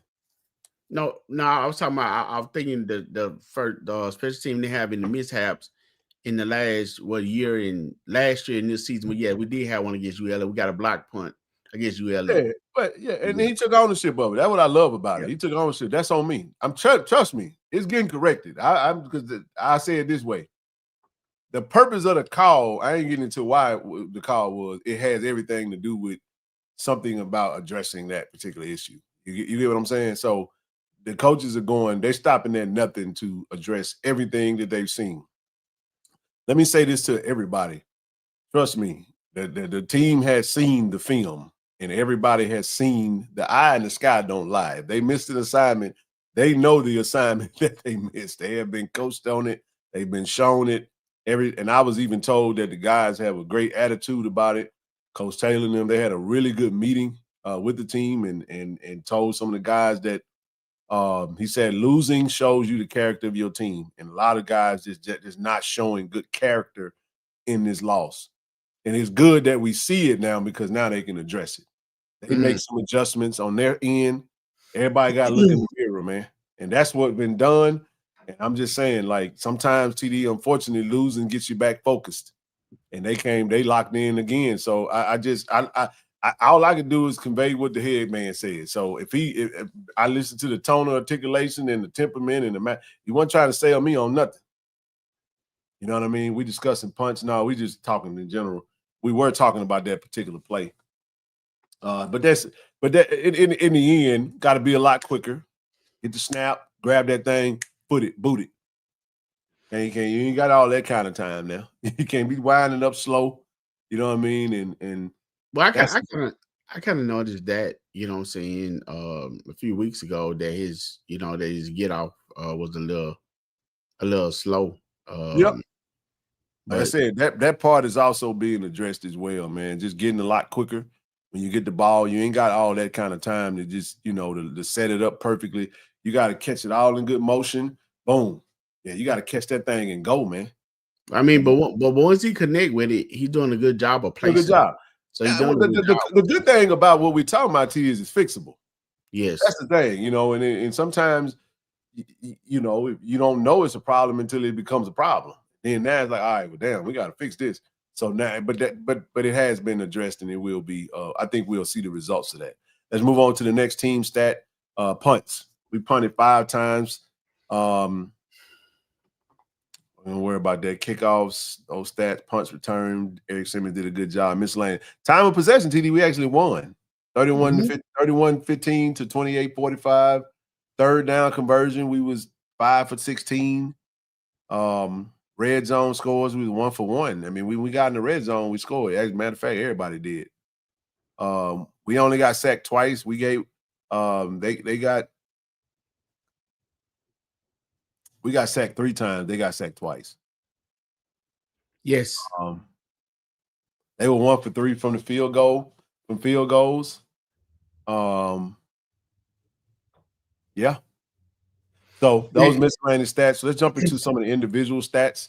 Let's get into the passing comparison. Jacoby and Morgan. Hey, kid, boy, do that, man. Well, it just you kind of glanced over it. But shout out to Eric Simmons, man. He definitely been well, the reason I glanced over that to you because I actually got Go ahead. Yeah, I'm gonna get into the individual. Passing Jacoby 14 for 27, 131, 1 INT and it was the fourth quarter INT. He got sacked 3 times. Parker, brutal. TD, I gotta say this. I went back and watched that pass from Parker. Flat. That was a sluggo. They called it, bro. Oh, that what it was? Go back and look at it. He was wide the hell open. He was. God, it hurt my heart to watch it. Matter of fact, that's when I turned the game up. I was like, oh. I thought it was a seam route. Go back and look at it. It was Janalen Dupree. It was. He turned in and the safety bit. And he turned out and he was wide open. And the ball was flat. Yeah. All he had to do was throw that, put some air on it. Touchdown. Yes. He was gone, bro. Exactly. He was gone, dog. I was like, oh, Parker. You know, I hate that for Parker though, man. Love Parker, bro. I hate that for him. I wish he'd have got a little air on it because he do throw a good ball. Right. Exactly. He just flat out. He threw it to that spot. But damn, bro, Janalen Dupree was wild. It wasn't nothing neither the safety nor the cornerback could have done because he was gone, bro. I figured that call right there with him passing the ball coming straight off the bench and not having too much collegiate. I thought that was Let me say this though. That play was called, but Coach Nim was trying to put Jacoby back in the game because I did talk to Coach Taylor today. Now what we talked about, I asked him about that question, TD. I said, Coach, what is the rule if a player gets hurt and there's a timeout called? It was a timeout call, yes. Can the player go back into the game? Coach Taylor stated that from his understanding, he said he's waiting on clarity for the rule because the referees told him Jacoby couldn't come back in the game until. Oh, no. For real? Because he said his understanding was if the helmet comes off or if he gets hurt, if we call a timeout, that he can sub back into the game. Right. And Jacoby sat out one play and went back in the game though, bro. He got his leg rolled up on when he scrambled. So he was good. He got shook up on the play, but then he went to the sideline, he was straight. And then Huff called a timeout, and there was he ran off the field. He did. Then it was a 2-minute warning. Then he called a timeout. So it's like, okay, timeout, reset. My guy can go back in. I don't have to make no substitution. Exactly. At least that was my understanding of it. If a timeout. No, we didn't call a timeout. There was 2 timeouts already. It was a 2-minute timeout. Okay. And then they called a timeout. So here's the point that I'm making. It didn't matter if we called it or they called it. The refs told him that it didn't matter about him being a timeout. He had to sit out one play. That's what he was told. So here's the question at hand, though. So are you saying it doesn't matter which team calls the timeout? I'm saying that in that situation, it was brought to their attention that they wanted him to sub back in, and he was told that he had to sit out a play even after the timeout. I'm telling y'all that the head coach is saying that he's waiting on clarity for the rule because his understanding of the rule was not executed. Right. It was something else was being done. That's why he's waiting on clarity. Right. I understand that. But no, I was talking to the fans. Okay. I mean the supporters, not necessarily just you. Yeah. Well, that's what he was saying. I asked the question specifically today. I did ask that question. So I guess what I'm saying. So we talk about with Jacoby. So it doesn't have to be a Jackson State timeout, although USM called the timeout. Jacoby still could have gone back in the game. I don't think it matters who calls the timeout. A timeout is a timeout. Okay.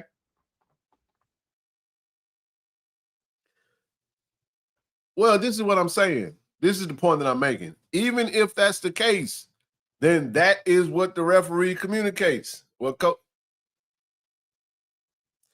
as he said, new rule. There you go. 1 down minimum on an injury. That's what I said. And I asked Coach this. I said, Coach, is there a new rule to that? That's a new rule for this year. That's what my understanding of it was. So the rule. TD, what did I tell you on the phone? Yeah, I said there's a rule that says even if you take a timeout, you have to sit one play. And that was the scenario. But that's not what that's not what it was. Yep. Got it. So in the end, we good. I mean, I hate that for Parker though, man, because it was there. It was there. And at the end of the day, that's why you practice and prepare. It was there, man. And I wish he would have got a little bit on it. He threw it a lot. He kind of line drive that mug, bro. He didn't get no air on it. Kind of threw it to that spot where he thought it was going to be, but. Hey, is this speaking of the passing, Ken? Jacoby need a little more time back there, man. Yeah. He need a little more time. There's also that on plays where he's rushed. There's also some plays where, you know what I'm saying, it could be there and it either work or it don't work. So right. it's you have both of them. You know what I mean? In the end, now I don't think you can ever mention anything to a quarterback when he don't have time. That all of those plays are not his. Throwaways, sacks, 1 Mississippi, 2 Mississippi, somebody running down my throat. No, ain't nothing you can do about those. I think you can easily isolate those from all the other plays. Well, yeah. No. What I'm saying is all the plays where the projection wasn't good, just take those plays and move them over. You really, those kind of self-explanatory. I don't think you really have to worry about. I don't think you have not worry about. I don't think you have to. It doesn't take much to explain that when it comes to that.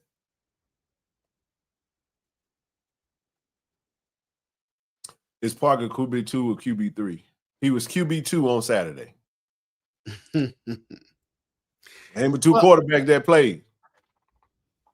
Now, I don't know who QB3 is or none of that stuff. I don't even think it really matters at this point. Now, who's going to be QB2 on Saturday? We don't know, man. We'll find out when y'all find out. Right? Y'all know what Braylon Braxton had. He had a solid game throwing the ball around. We're going to keep it moving real quick, and then we'll get into the meat and potato. Matter of fact, let's talk about it. We on the quarterback. We on the passing. In the first half, I watched I haven't seen the second half for a second time, but I actually was pretty solid on. I thought he performed pretty well, man. The first half of the game. Who you just kind of look? Jacoby, yeah, he had a really good first half. He played very well actually, because when you look at the passes that he threw, some of those passes were short passes, but the only real misses that we saw, TD, were the pass that was broken up, that was thrown to Kobe Paul, that their DB had good DB. He had good defense. Jonas Fertillion ball that he caught, but it was out of bounds. Other than that, man, he threw a good ball to Nate when we was driving.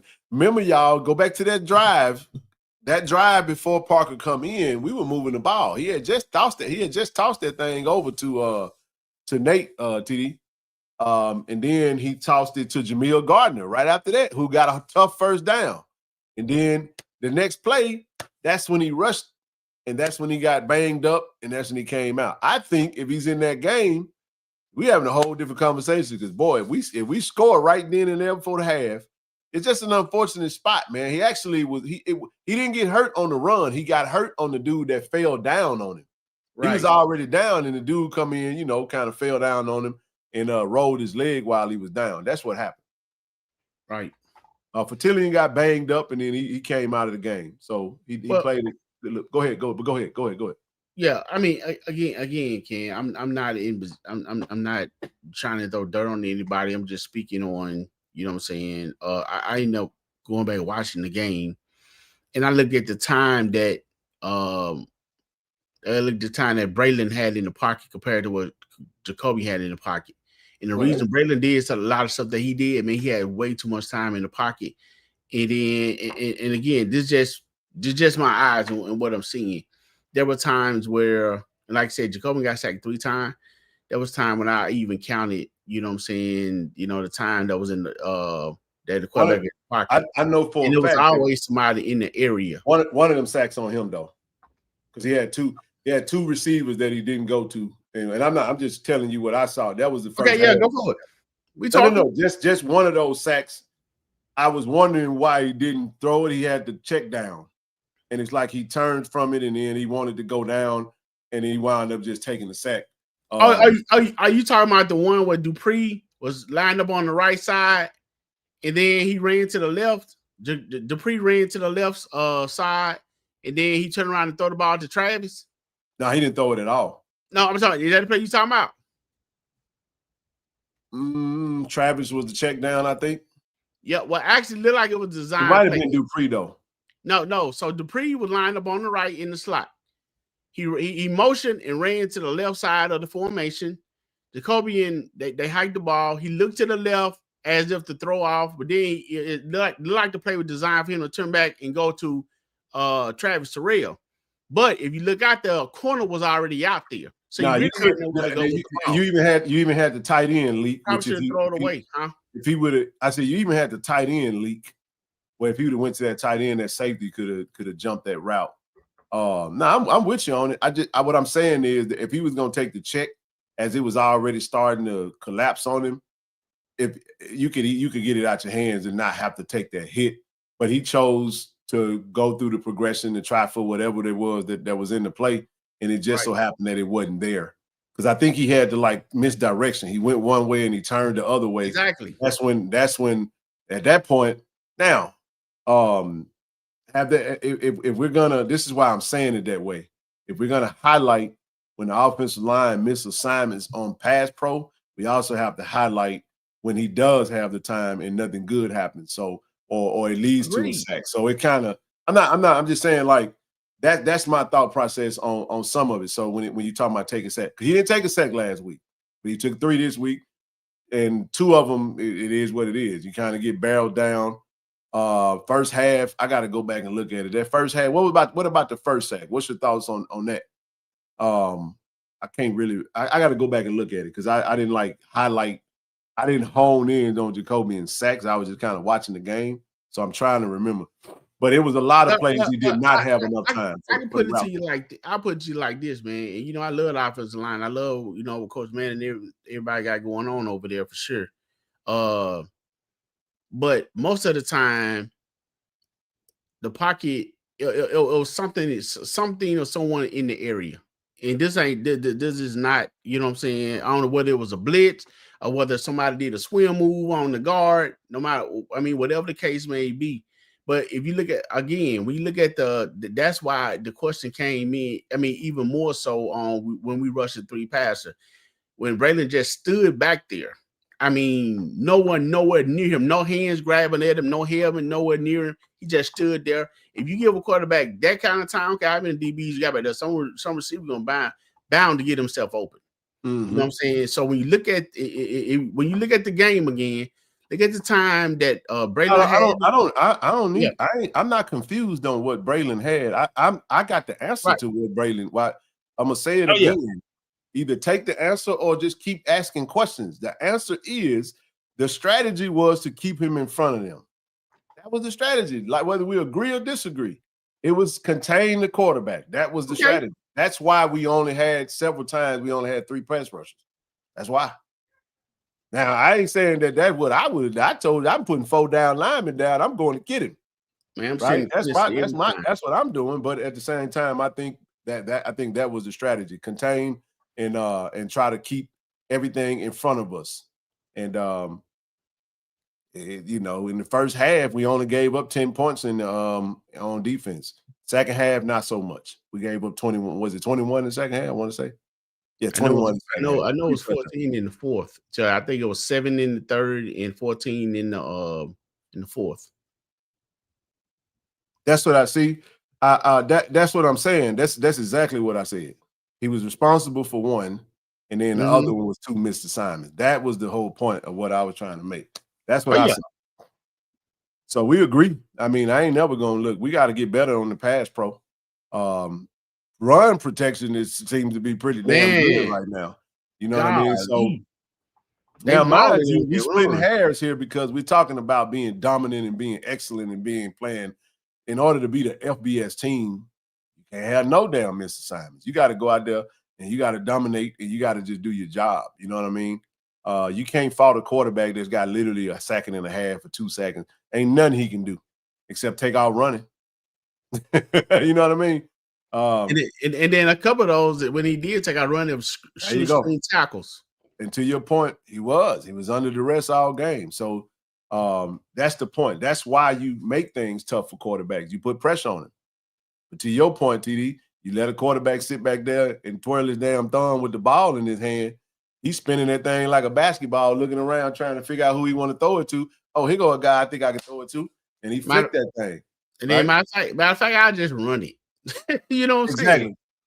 Yeah, that kid. I'm right there with you, bro. I'm not disagreeing in no shape, form, fact. I just interjected the thought of 3 sacks, but it was one of them. I felt like, okay, you got to get that one out a little quicker. And you know something else, Ken. I mean, when we was talking on the pregame, because I thought maybe they probably incorporated.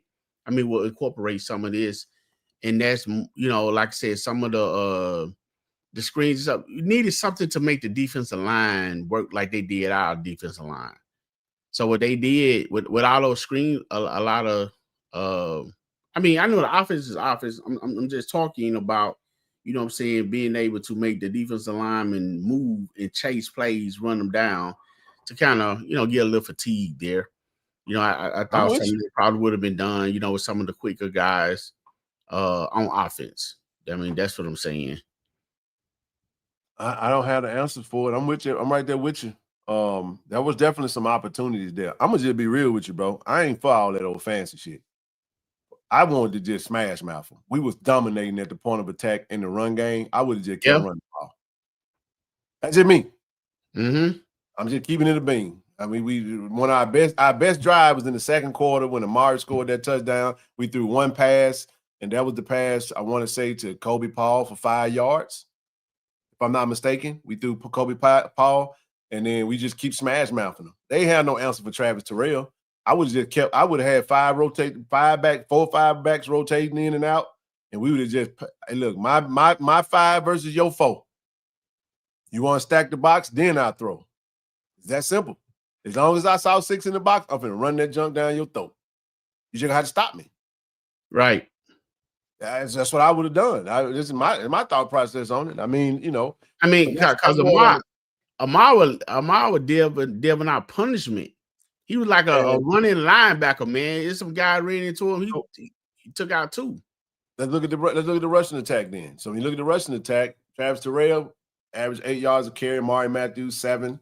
Maya Miller had a long one of 11. Denario Davenport 8. We got a lot of running backs. We only ran 4 running backs. Could have ran 5. That's just me though. I would have just uglied it up. That's what I said in the beginning at the pregame. I would have 3 yards in the cloud of dust them. I thought we was doing a good job of keeping Braxton on the sideline, but when you get into some of them long drives and you miss on them passes, if your quarterback, let's say you feel like your quarterback is struggling, you know how you help your quarterback out? Good running attack. We just had the man in the chat earlier, right? Herb Mulligan, right? Hand that thing off and keep doing what we do. Because I felt like we was our offensive line showed them that we could push them. I was looking at them holes they was opening, bro. Bam, clearing out jokers. Mason had a good, they had a couple of little blunders here and there, but man, they was them zone reads and them counters, the outside zone that we running, it was working, bro.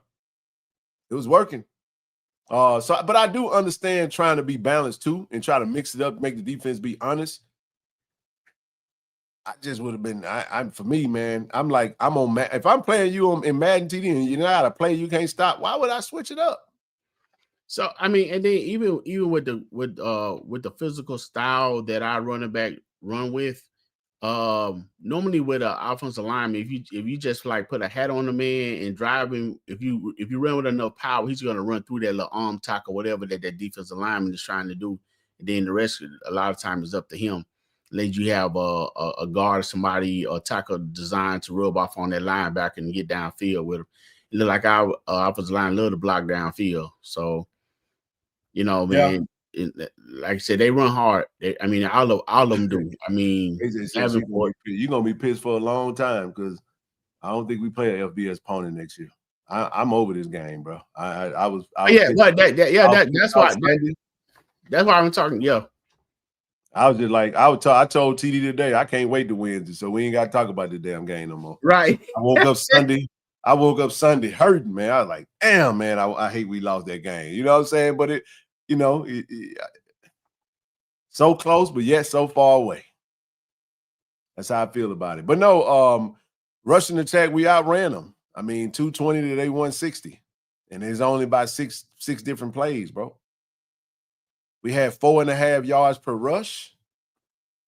Bro, that's a first down every 3 plays. Mm-hmm. And right, I mean, so look at this, TD. Let me show you something.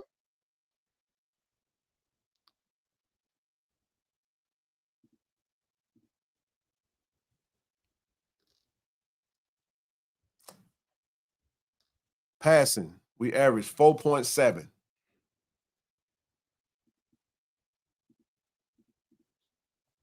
Rushing, we averaged 4.5.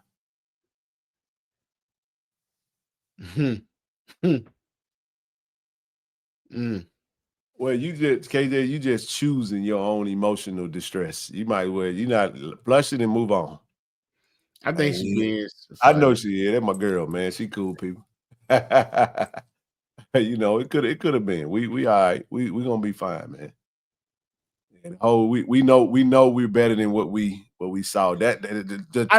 Forget how we feel. The team feels that. Right.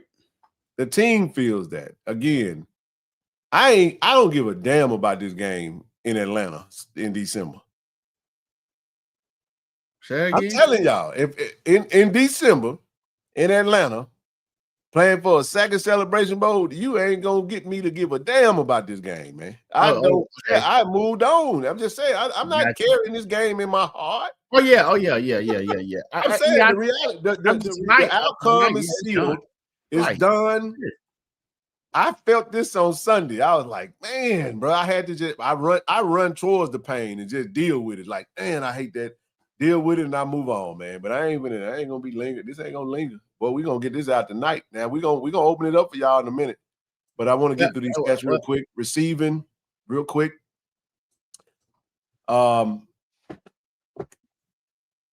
This is not just play calling, though. I'm sorry, y'all. We can't just keep acting like, again, the tight end, if he's not running a route, is play calling. If he's running a route, then the quarterback got to throw it to him. It's that simple. It's not just if all he doing is blocking, you got me. You get what I'm saying? We got an All-American tight end out there. Use him. I'm right there with you. But I'm going to say this to you again, my good brother. Let me go back up and put that up there. If I'm averaging 4.5 yards a game, then tight end, I need you to block until you're tired, and I'm going to sub out and I'm going to get another tight end to come in and block again. We running the football. I'm not getting cute if it's working. That's all I'm saying. I'm telling y'all, I am a boring play caller if it's working. I'm going to tell you what I'm going to do. I'm not finna get cute. I'm just talking about what I would do. I understand what everybody is saying. I'm just telling y'all, we have a big, physical, burly offensive line that can actually work in our favor from a rushing standpoint. My team getting me 4-5 yards every play. TD, what's the rule if you're an offensive lineman and the running back get 5 yards on first down? What's the rule? But where I come from, the running back get another carry. Ain't no way in the hell I'm throwing the ball on 2nd and 5 if my running back just got me 5. I'm gonna let him. Unless you're just trying to do some throw off things, you know what I mean? Even on the first down sometime, you know, probably won't hurt I got you. To throw that thing downfield, you know, to kind of throw some situations, you know, so to throw them off. I mean, but the whole time, man, they ran like a 4-2 It was in like they definitely was in the 4-2. So, to that point right there, you throw it on first down and you get nothing. 2nd and 10, right? Then you go run it and you get 3 yards. It's 3rd and 7. The point that I'm making is I'm right there with you, bro. I'm not saying to not mix it up. I hear you. I was just saying, like, if I go with a strategy, you just got to stop me, dog. I'm saying, like, I'm talking about. I'm actually look. It's easy to get on the O lineman when they blow an assignment, bro. Man, O line got a block. But damn, if I'm a big and I'm dominating these boys, let me keep hitting them. Let me keep going out. Let me keep smashing. Bro, we pushing these dudes back, and our running backs getting up the field, baby. And we hitting them. I went back and looked at that thing. Amari ran outside zone TD. That joker was trucking. He didn't get touched. He was crossing the touchdown. I mean, you know what? It was one of those plays like, wait a minute, y'all not gonna hit me? Okay. I'm gone, baby. You feel what I'm saying? Like Travis Terrell come through that thing, Travis Terrell. First down, dog. We gone. I ain't trying to get cute. I'm trying to win.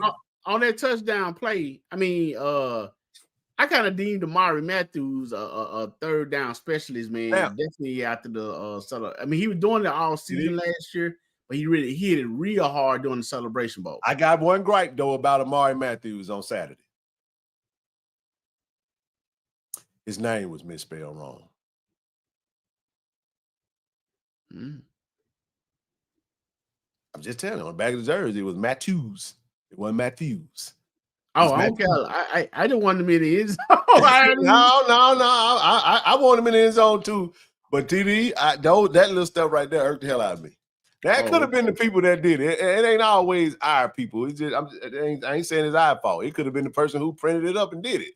They were moving too fast. Right. But on that touchdown, I think he just was going for I think he needed 1 or 2 yards. Man, Mark right now, bro. Yeah, he just was trying to get that first down. Then he realized he wasn't nobody there to attack him. He just ran on the outside.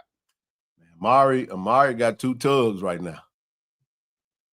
He's just getting the end zone, bro. You get him around the goal line. It's a touchdown.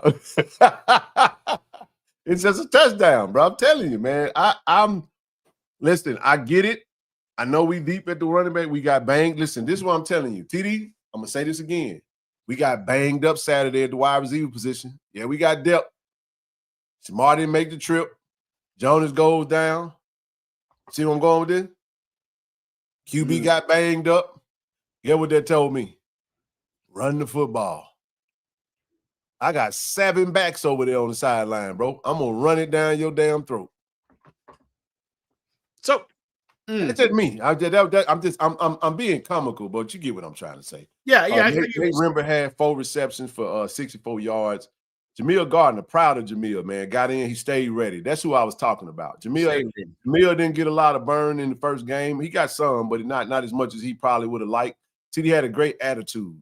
And his number was called on Saturday. He got in there, he balled out. And it may not look, I'm telling you, the stat don't let the stat fool you. That's all you had for. Kobe Paul got in there, did his thing. Dupree, man.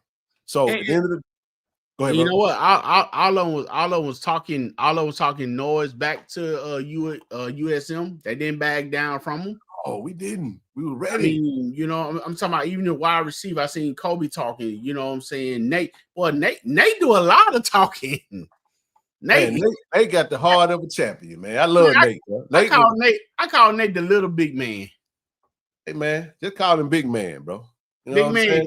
They call him big man, bro. Not the little big Nate. Big Nate. I'm gonna tell you why. Now, Dub will tell you, we sat there and talked to Nate after the game for a minute, bro. Nate was just it was almost to the point like, Nate, bro, you gotta have to go take your uniform off because the team gonna mess around and leave you, bro.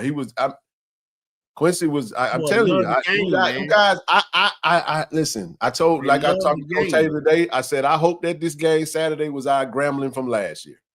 That's what I hope. That's what I hope. I hope we got hit in the mouth. We feel bad about it, and it motivates us to go put that work in and get locked in. I love what Coach had to say, and I'm not going to repeat that. I'm just saying, like, I talked to you about it. We'll talk about it tomorrow. But, man, Just get locked in, bro. Get locked in. Let's go dominate Tuskegee and let's get healthy. And then let's go to Baton Rouge and put on a damn show. We're gonna come light the scoreboard up and they can do that little light show on whatever the hell they do at the end of the third quarter, halftime, whatever. That's right, TJ. I'm gonna open it up for you guys. Let me get through this last little line. Defense, man. I just want to shout out some of these guys who names stuck off the page for me, bro. Ja'Cory Hargan, Quincy, y'all know what Quincy. BJ Washington had a good game. 9 total tackles, CD. Shamar had 8. Reed Pulliam had a good job. Carmelo Jones had a good game. Cam Silas, 7 tackles. Ashton Taylor 4 with a sack. And he could have had 2 sacks. He was right there. He had him. Let old Braxton foot slip through his hands. Jeremiah half tackle off, 3 tackles. Jace had 3. KJ had a good game, bro. KJ Chisholm. Good pass breakup. Perfect technique on that touchdown throw. Turn. Look, he followed the DB, the wide receiver's eyes. TD put his hand in between him. Turned, looked for the ball. I said that's perfect technique. It was. Good job by KJ. Bo Pete, Jalen Ware had a good game. Solid game. John Brown.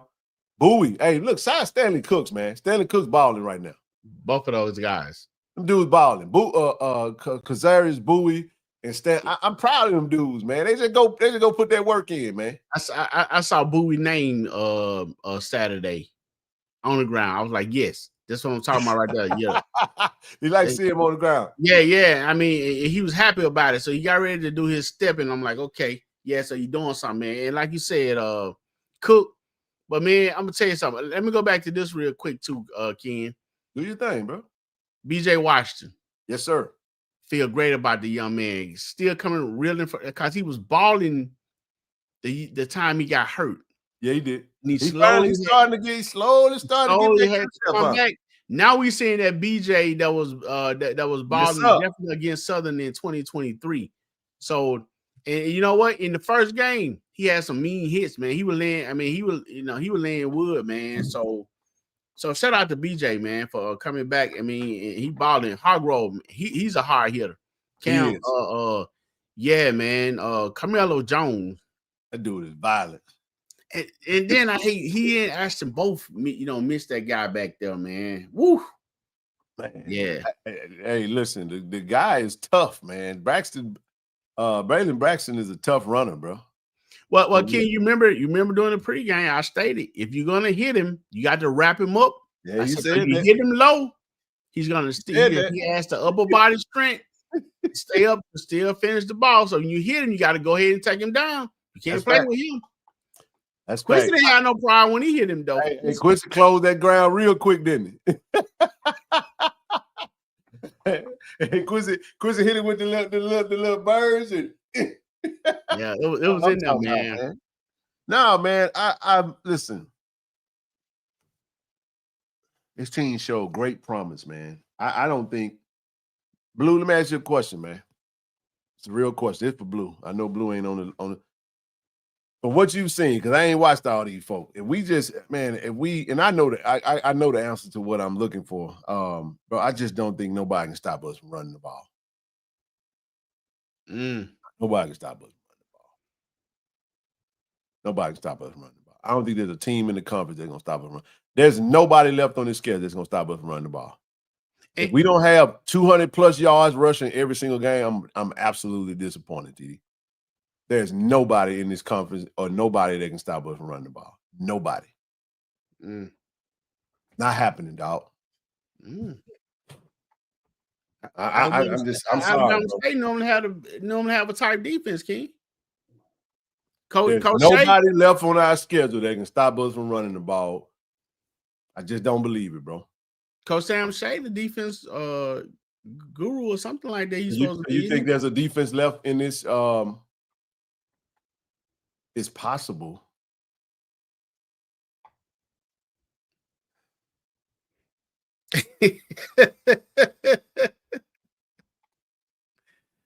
It's not possible.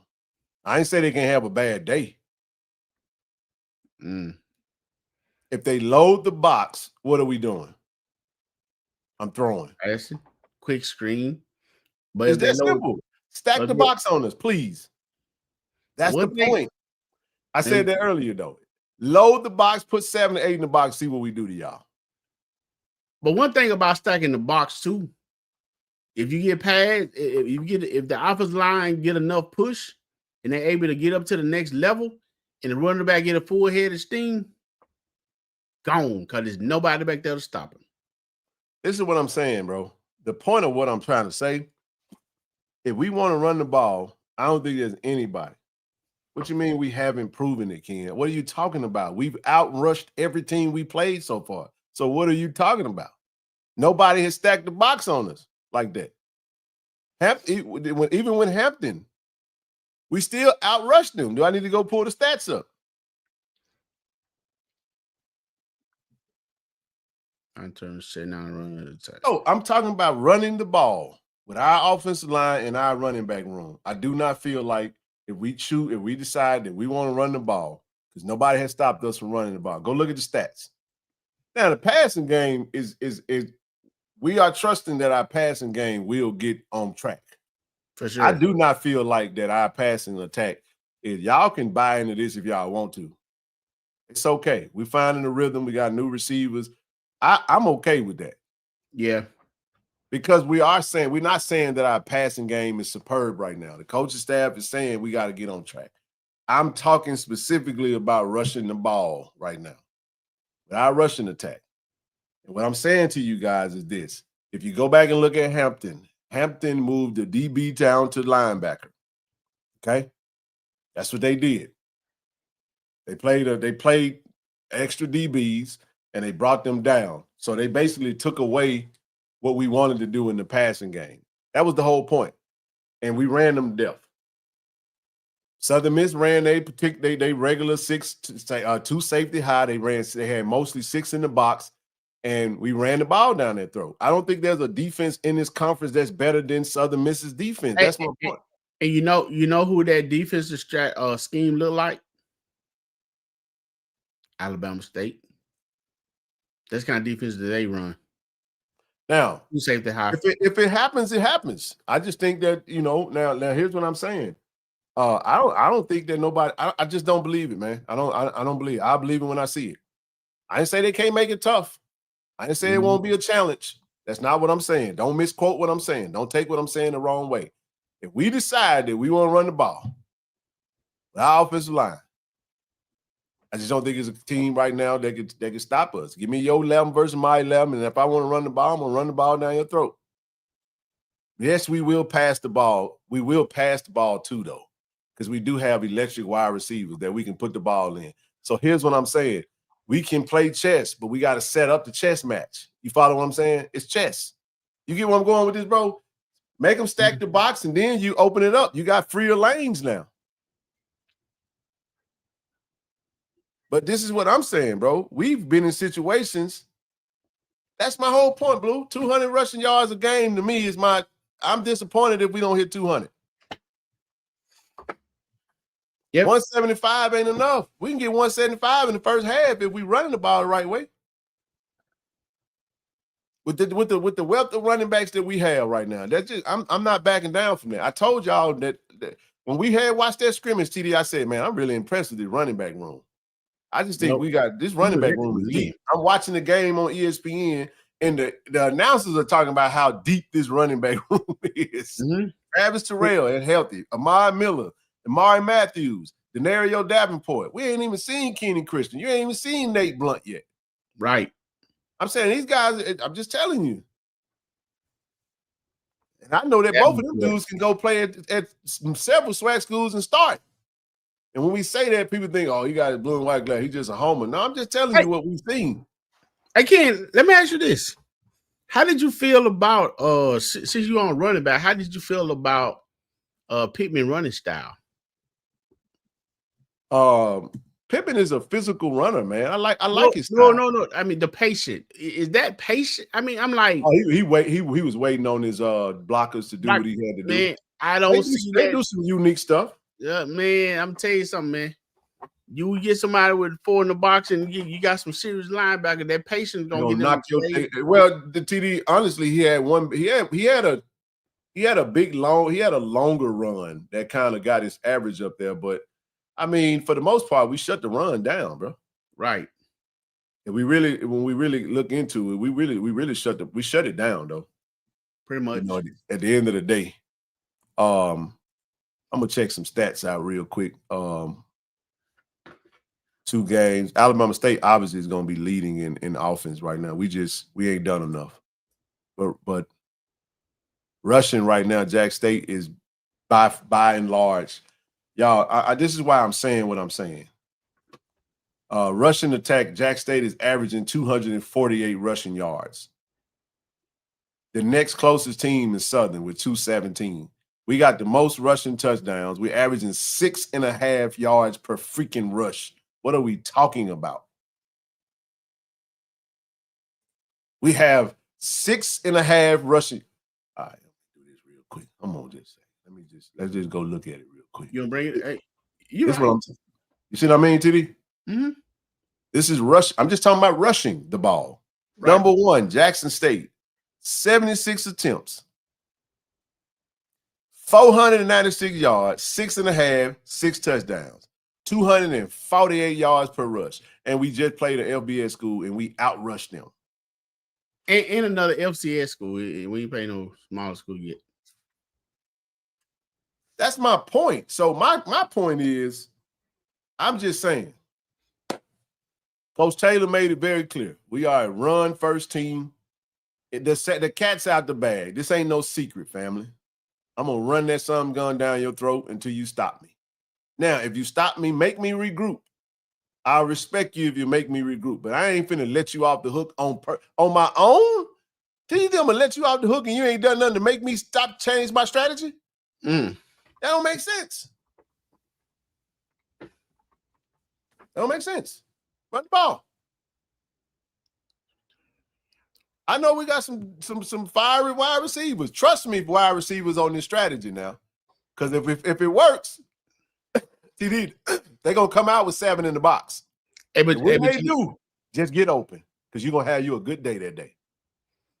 But you know what, man? It was smart of I mean, I guess they do this anyway in most FBS programs to kick the ball out of bounds. I want to see a return. At least Simmons had a good day. Yeah. He did. He had a good day. So when you look at Simmons, he had 2 rushes, he had 100 yards rushing, he had a 77-yard return. Shout out to Eric Simmons, man. Again.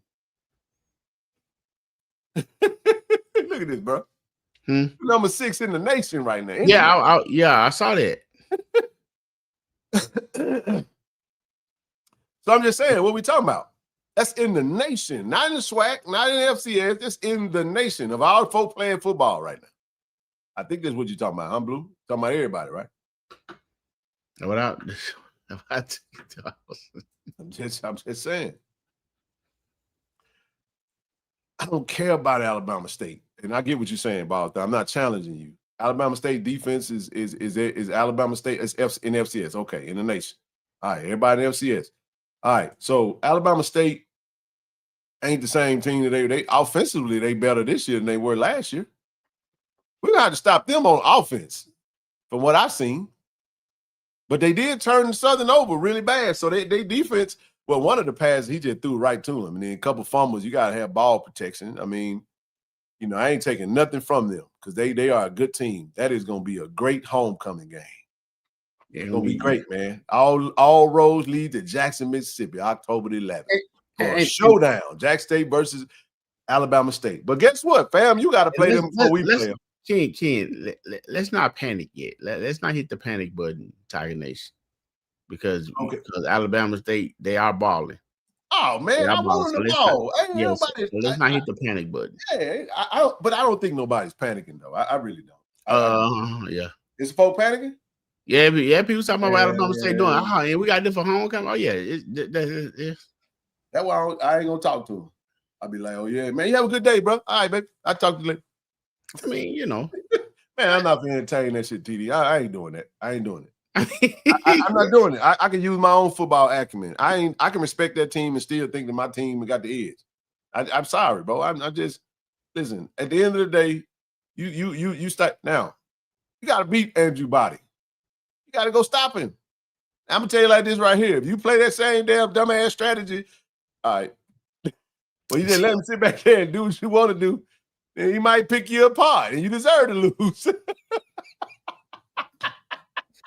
I'm just saying. Hey, Man. play containment and just play Man, football, man.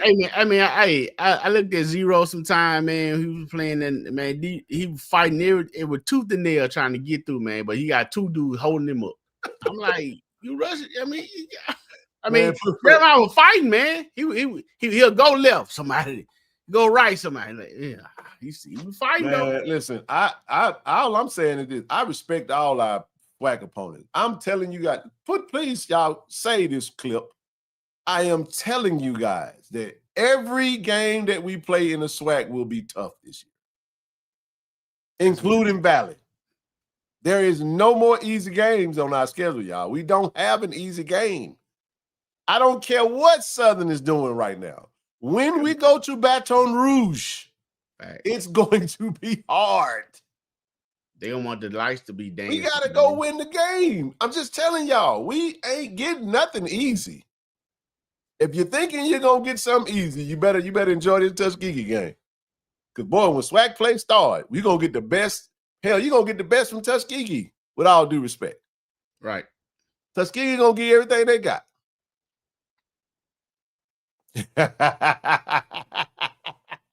Hey, man, listen. Every team that we play, Blue, is going to give us their best shot. Every game, TD. You think Canelo Alvarez and Terrence Bud Crawford is going to be a show? It's going to be a show. Every game that Jackson State plays will be tough.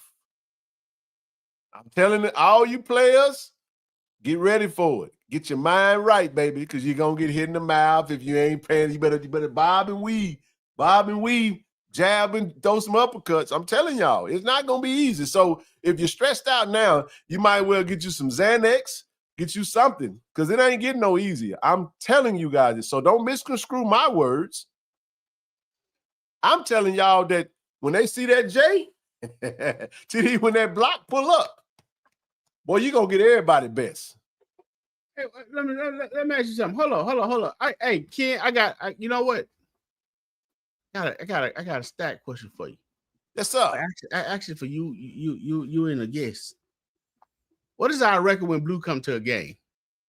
I don't know. You gotta ask Blue that. I can't. No, he was at a FAMU game. Yeah. He won. All right. Blue came to Southern. Dion, were you at the Southern, Dion, Blue? Hey, man. Come on in. Listen, man, I got us going undefeated the rest of the season. I don't care what nobody talking about. I ain't stressing about nothing because I feel like my 11 is better than your 11. That don't mean that you got some good pieces. Now, I'm gonna tell you, every team that we got, I'm telling y'all, we play Tuskegee. I'm still breaking down they defense. They got a solid quarterback. They can spin that thing. 4 touchdowns, 2 INTs, 6'4", 220 plus. Former 3-star kid, played D1 ball, dropped down to D2. They 2-0 right now. They beat Central State 34-0. They beat Winston-Salem State in the first game, the Red Tails Classic. I forgot. I think it was overtime. I think it was 2017, if I'm not mistaken. Still going, looking at both of those games. We're gonna get their best foot, but I would run. I would run. Y'all, let me tell you something. Last time we played Tuskegee, we got whooped, and it was embarrassing. Okay. I ain't having no mercy on nobody. I'm sorry, you got to get it. Okay. 5-0 when it comes to the game. I don't care about no bad weather, Blue. I just want to win. Hey, so listen. Let me say this though. Southern University, dog. We're gonna get their best on defense. We're gonna have to stop Trey Holly. We're gonna have to stop Big Franklin. And Jordan Woods is all of a sudden gonna be Jalen Woods. I think is his name. Jalen Woods, and all of a sudden be healthy, TD. When he play us, he gonna be ready to go. Watch. Everything's just gonna self-correct itself, right? Guess what? We go to Alabama A&M the following week. Cornelius Brown is the real deal. Coach Sam Shade and them that's a good coach team. Alabama A&M will be ready to play that game. If we ain't ready to play, it can be a nice little upset for us. All right. Homecoming. I don't have to tell you nothing about Alabama State. That team is for real. Coach Eddie Robinson is a good coach. They got a really good quarterback. They got some fast A wide receivers. They got some solid running backs, and they got a decent defense. They got some good old linemen. All right, nothing to say about Alabama State. Who we got out there, Alabama State? October the bye week. We go to Vegas. Grambling. It's Grambling. We got our butts whooped last year by Grambling. T-Set is the quarterback right now. They're going to be ready to play in Vegas, bro. All right? Y'all know how we play with Grambling. They got like a 20-point game edge over us, right? After Grambling, who we play after Grambling? FAMU. I ain't got to say nothing about that game. November the 1st in Tallahassee, 7 p.m. on the East Coast. Why y'all didn't say about that game? Because the game is our rival. Okay. The game has decided the damn East every year. I don't have to say nothing about that game. That game gonna be tough. They gonna give us everything they got. They talking about they brag different. It's gonna be hard. I'm just telling y'all, it's gonna be hard. After FAMU, we come back home. We got they do what different? Mississippi Valley. They say they brag different. Oh. All right, we leave FAMU. We got to go up to Itty Bitty, up there to Itty Bitty. They got new turf, TD. They got a new coach with a new attitude. Everybody say it's Valley. Valley just plays us hard like it's their Super Bowl. TD, they win that game against us, boy, their whole season is made. So they're going to play with their life on the line. We know that already. The following week, Coach Woody going to be coaching for his job. All right. We're going to have Bethune-Cookman. They're going to come to Jackson. It's high school day. They're going to give us everything they got. Then we got that school in Lorman. Oh. We have another bye week then. Okay. I ain't got to say nothing about that game because y'all know they're going to be ready to. But it sounds like we got some interesting football. I'm telling y'all, you better have your pom-poms ready and you better have your attitude right and be ready to fight because, boy, they coming. And I love every bit of it because if we are who we say we are, then we ain't worried about that. We just need to do what we do. Now, if we don't do what we do, we got a chance to lose every game. But I don't think that that's the case. I think that we know that already. I'm just saying when you sit, huh? Are you concerned about who come out, who come out the West? I mean, No, I think the champion is going to win out of the East. The champion is coming out of the East because we coming out of the East. I'm just saying. Yeah. Okay. I'm just telling you, bro. It's going to be tough though. All I'm trying to say is that Jack State ain't finna get no favors, bro. We got to go beat these folk. It's right. And I wouldn't want it no other way. What Jim Harbaugh be saying? Who got it better than us? Nobody. Right?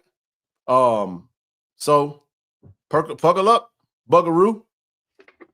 We got 9 games to go. Let's go 9-0. Let's get Tuskegee and let's sweep the SWAC again. I'm just saying. All I'm trying to do is paint the picture so when folks think that when I'm saying this and they've been forgot that I said that, what I'm saying is this season is going to be hard. Every game. How it's going to be. And Target still there? Man, that Target is big as that damn scoreboard we got. Okay. I'm talking about the regular season, Brother George. I'm talking about the regular season.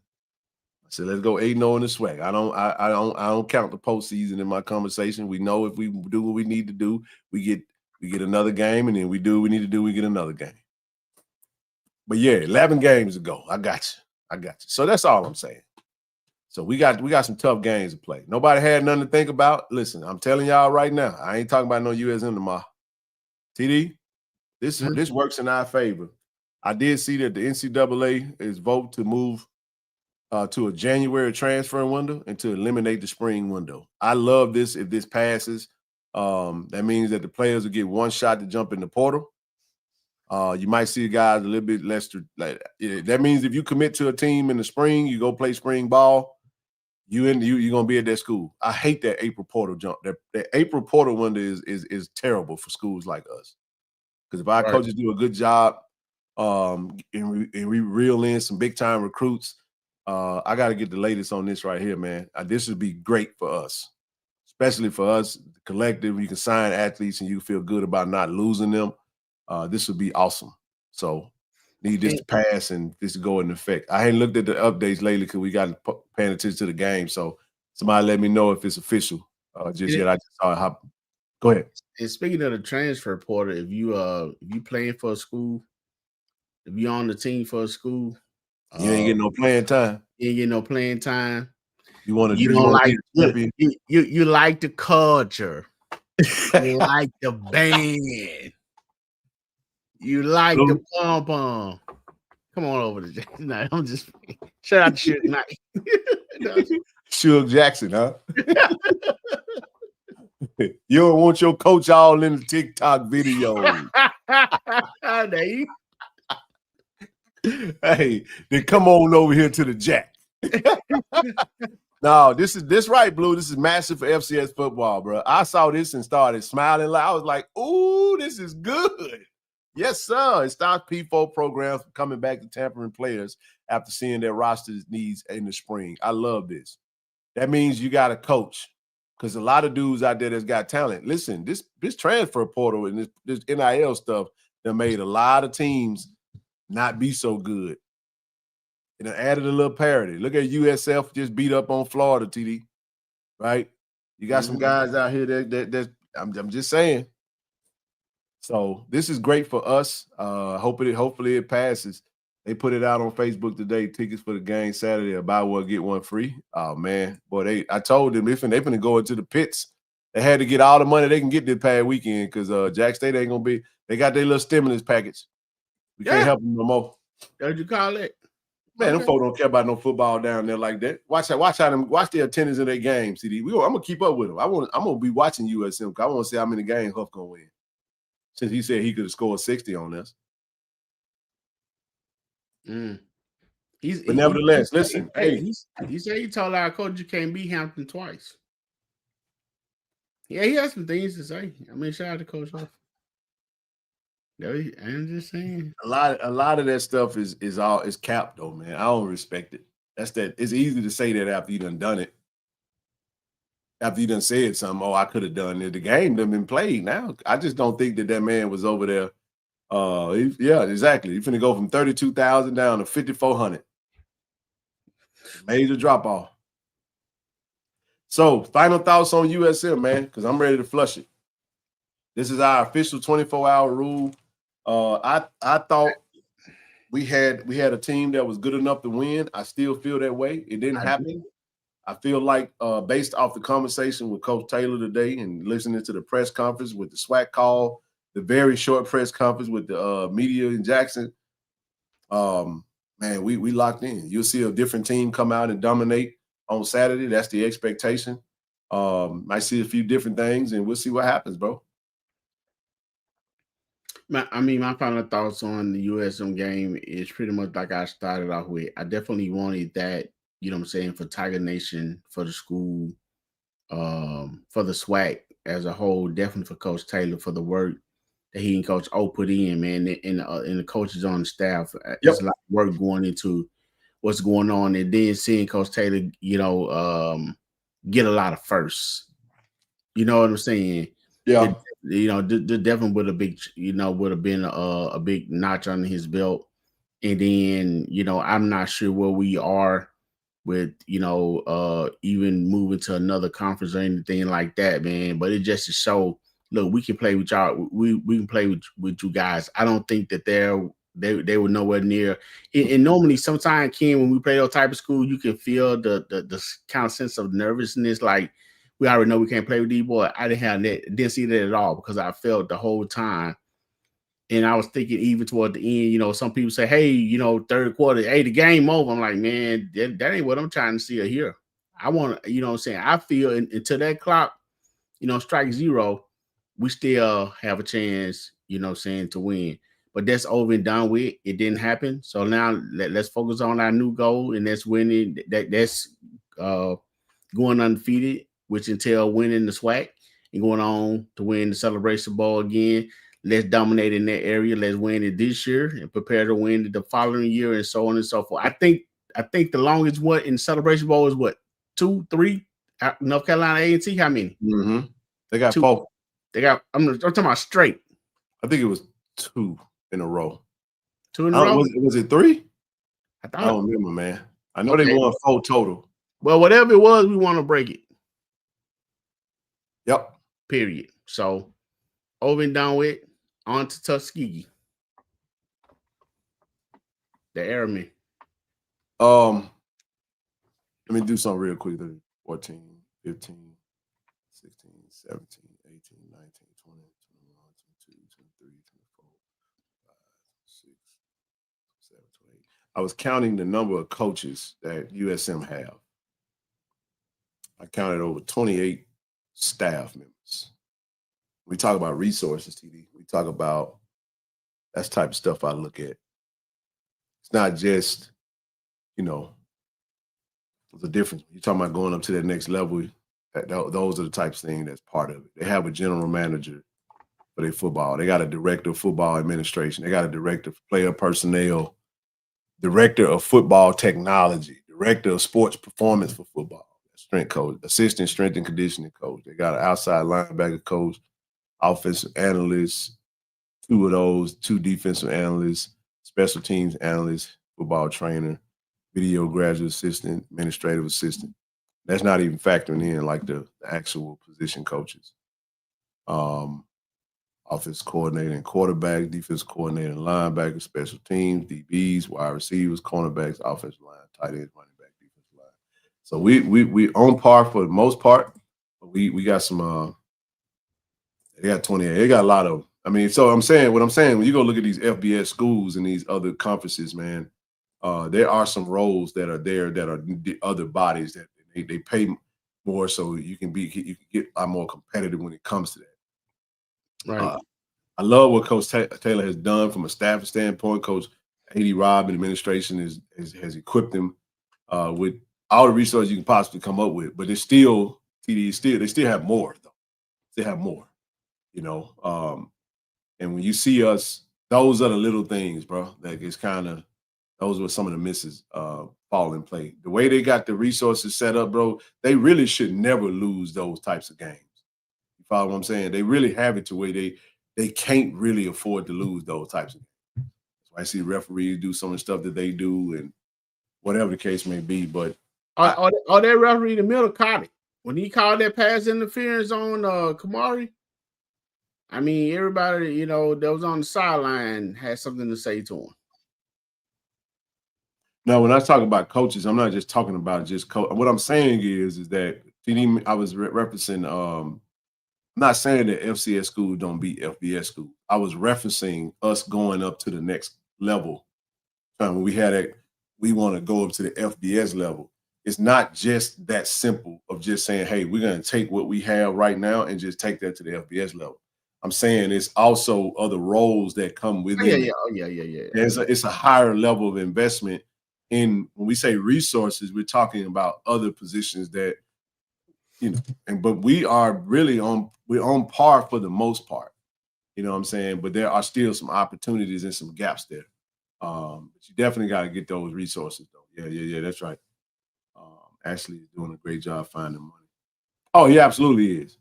He absolutely is. I that's what I'm saying. Like we are, it's not as easy as just looking at, oh, we got players on the field and they got players on the field. If we just jump up to the next level, we can get some of these same players. Yeah, you also got to have some actual salaried roles that you have to create as well. It's a lot that goes into it that's not just what the naked eye can see. So I was just kind of comparing how when you have people that are just in place to do specific stuff that's some of that stuff that give you that small little edge that takes a little bit off of a coach or whatever.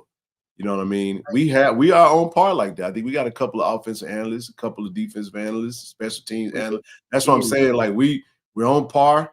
We got some good things in place. We just got to keep it going. And I like to see our schools, our SWAC schools get elevated. I saw Alabama A&M putting out some information today about facilities, bro. That's dope for them. They've been really kicking behind when it comes to upgrades in facilities. You know what I'm saying? I want to see the same thing for us. You know what I mean? So we got some opportunities, man. Just stay in the mind frame of we got to be all in. Get signed up. Join the collective. Join the JSU whatever that is that's out there that could help grow our infrastructure. We got to continue to do that and continue to buy season tickets. Continue to support. TD started this thing off. When he mentioned Tiger Nation, I know I mentioned it Saturday night right after the game. We showed up. We showed out. Continue to support. But we in for a long season. So I said that to say this. And in closing, we got to pull up Saturday night. Boy, I wish it was Saturday night. Saturday afternoon. It's going to be hot. Start hydrating now. But we need to see y'all. It's the WC Gordon Classic. I got a good feeling, TD. We're going to see that red face, man. Or just go work out. Red block. Work out in the sun, you'll be all right. Hydrate. I hear what he's saying. You just make sure you hydrate. And I ain't talking about no greenwood. Hey, I want you to get that greenwood and that vodka, that cat head now. But you better get you some water. Hey, I want to say this before we got to it. And this is the last thing, you know, I really want to speak on. You was talking about yes, 80 Robson. You talking about 80 Robson. You was talking about you know, the coaches and stuff, how many staff members we had. I like to just, and this may be, you know, seeing kind of off of it, but I'll say this anyway. Shout out to Cadillac for having our coaches and our AD looking good, man. Riding clean, man. Partnerships. Shout out. Man, we appreciate that, cause you know what I'm saying. But relationships can get you in rooms that your money can't. Take care of your coaches. Take care of your coaches, man. Relationships. Some really good things in place. But like we said, man, we're gonna keep building. When we come back on Wednesday, we're gonna break down the Tuskegee matchup, and then we'll see you guys on Friday night, man. I that's all. Red face mask, red block, all that, Kenny. You're gonna see that this Saturday, baby. I want to see some red accessories too, TD. I want some red socks. I want red gloves. Now I know we can't have a red uniform, but you can accessorize. Look, man. I don't ask in, you know, for anything, you know what I'm saying. But if they come out with the long red striped socks. Lay that wood. Can they come out with them long red socks? Hey, Dom. Red out. Let's go, baby. No, I'm just kidding, man. What up, ASVP? Hey, man, he working over there, boy, working, man. Listen, I just got a feeling, man. That's what this was for, man. Shout out to Dawn, man. She been kicking butt, though. She has. The team looking good. We looked outstanding on Saturday. I love that new uniform. I love that new uniform. You know what? And she got her proper respect, man, because I know about 5 different people, and I heard them, you know, respectfully gave her credit for the uniform. Love it. Though, you know what I'm saying? You know, I don't really get all into the uniform like that. I noticed them in the past, but I noticed them anymore dealing with you. That was a nice change. So hey, man, I love that for them, man. Get equipment staff they kudos, because they hear it when they don't like it, when y'all don't like it, man. So we gotta show love. And they got the coaches and the players looking. She got the coaches and the players looking good. They got to keep in mind, Dom does. I want to say she does it for every single sport at the school. So she's handling several roles, man. I know she's ordering for all the coaches, and she does a fantastic job. So shout out to her and her staff. I can't wait to see that face mask, man, come out there and TD. We got some ladies over there to be working, man. I know one time Miss Jordan, Miss Ari, all my girls, Miss Kai. All of them, they was highlighted. I think we highlighted them one time before, man. But I don't know who those. I think they student, but those young ladies that be pushing the headphones and the cars. Oh man, hey, you know what? The water, with everything, man. I help every time I'm down there, man. I be like, it's just nothing but ladies. I just go ahead and have them push it on across the grass, man. I be like, go ahead on. But yeah, man, some hardworking ladies, even on Austin team, man. They be They be doing the thing, man. So shout out to the ladies, you know what I'm saying, that work behind the scene. And I gotta do this. I gotta say that one more person we gonna shout out because that person worked pretty hard. Shout out Travis. I know Travis be working hard. Travis who? Travis Jerome. You heard of him? You shouted him out for what? I'm trying to make sure I understand. I said this is hard working, man. Be doing he work hard. He work hard. Yeah. Well, that AC working in the AC can be a problem. No, what up, Trav? What up, Trav? No, I'm done, man. I'm done. Right. We good, man. Listen, appreciate y'all, man. Shout out Tiger Nation. He said light blue Trav. They be messing with Trav. He said Trav like that light blue, man. Shout out Trav, man. We always have this. This why him and TD be going at it so much. He started, man. All right, everybody. Hey, look, we appreciate y'all. Don't forget, man. Don't forget. Listen, Friday night, 6 to 9 p.m. Cat Hair Distillery. We will see y'all then. We'll see y'all back on Wednesday night. Do y'all love? Go Tigers. Peace out, everybody.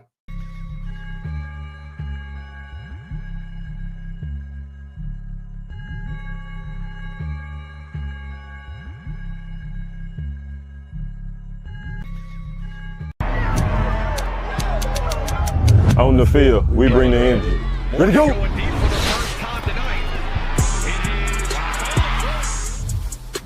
Off the field, I build my brand.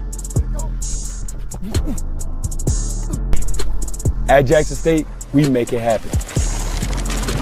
State said one story, my brand tells another. This is Jackson State. This is family.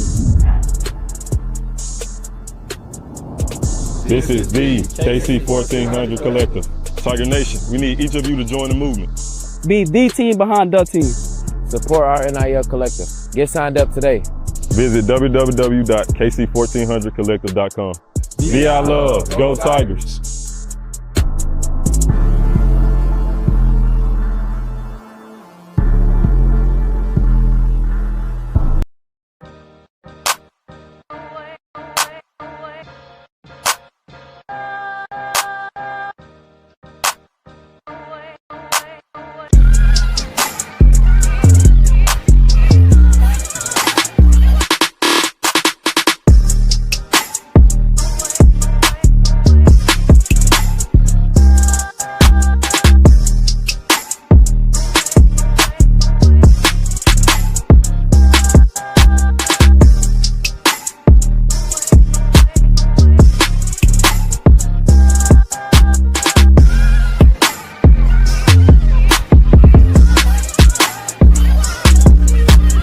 ShotRx is bringing healthcare to you. With our mobile health team, we can come to your school, church, or business to take care of you.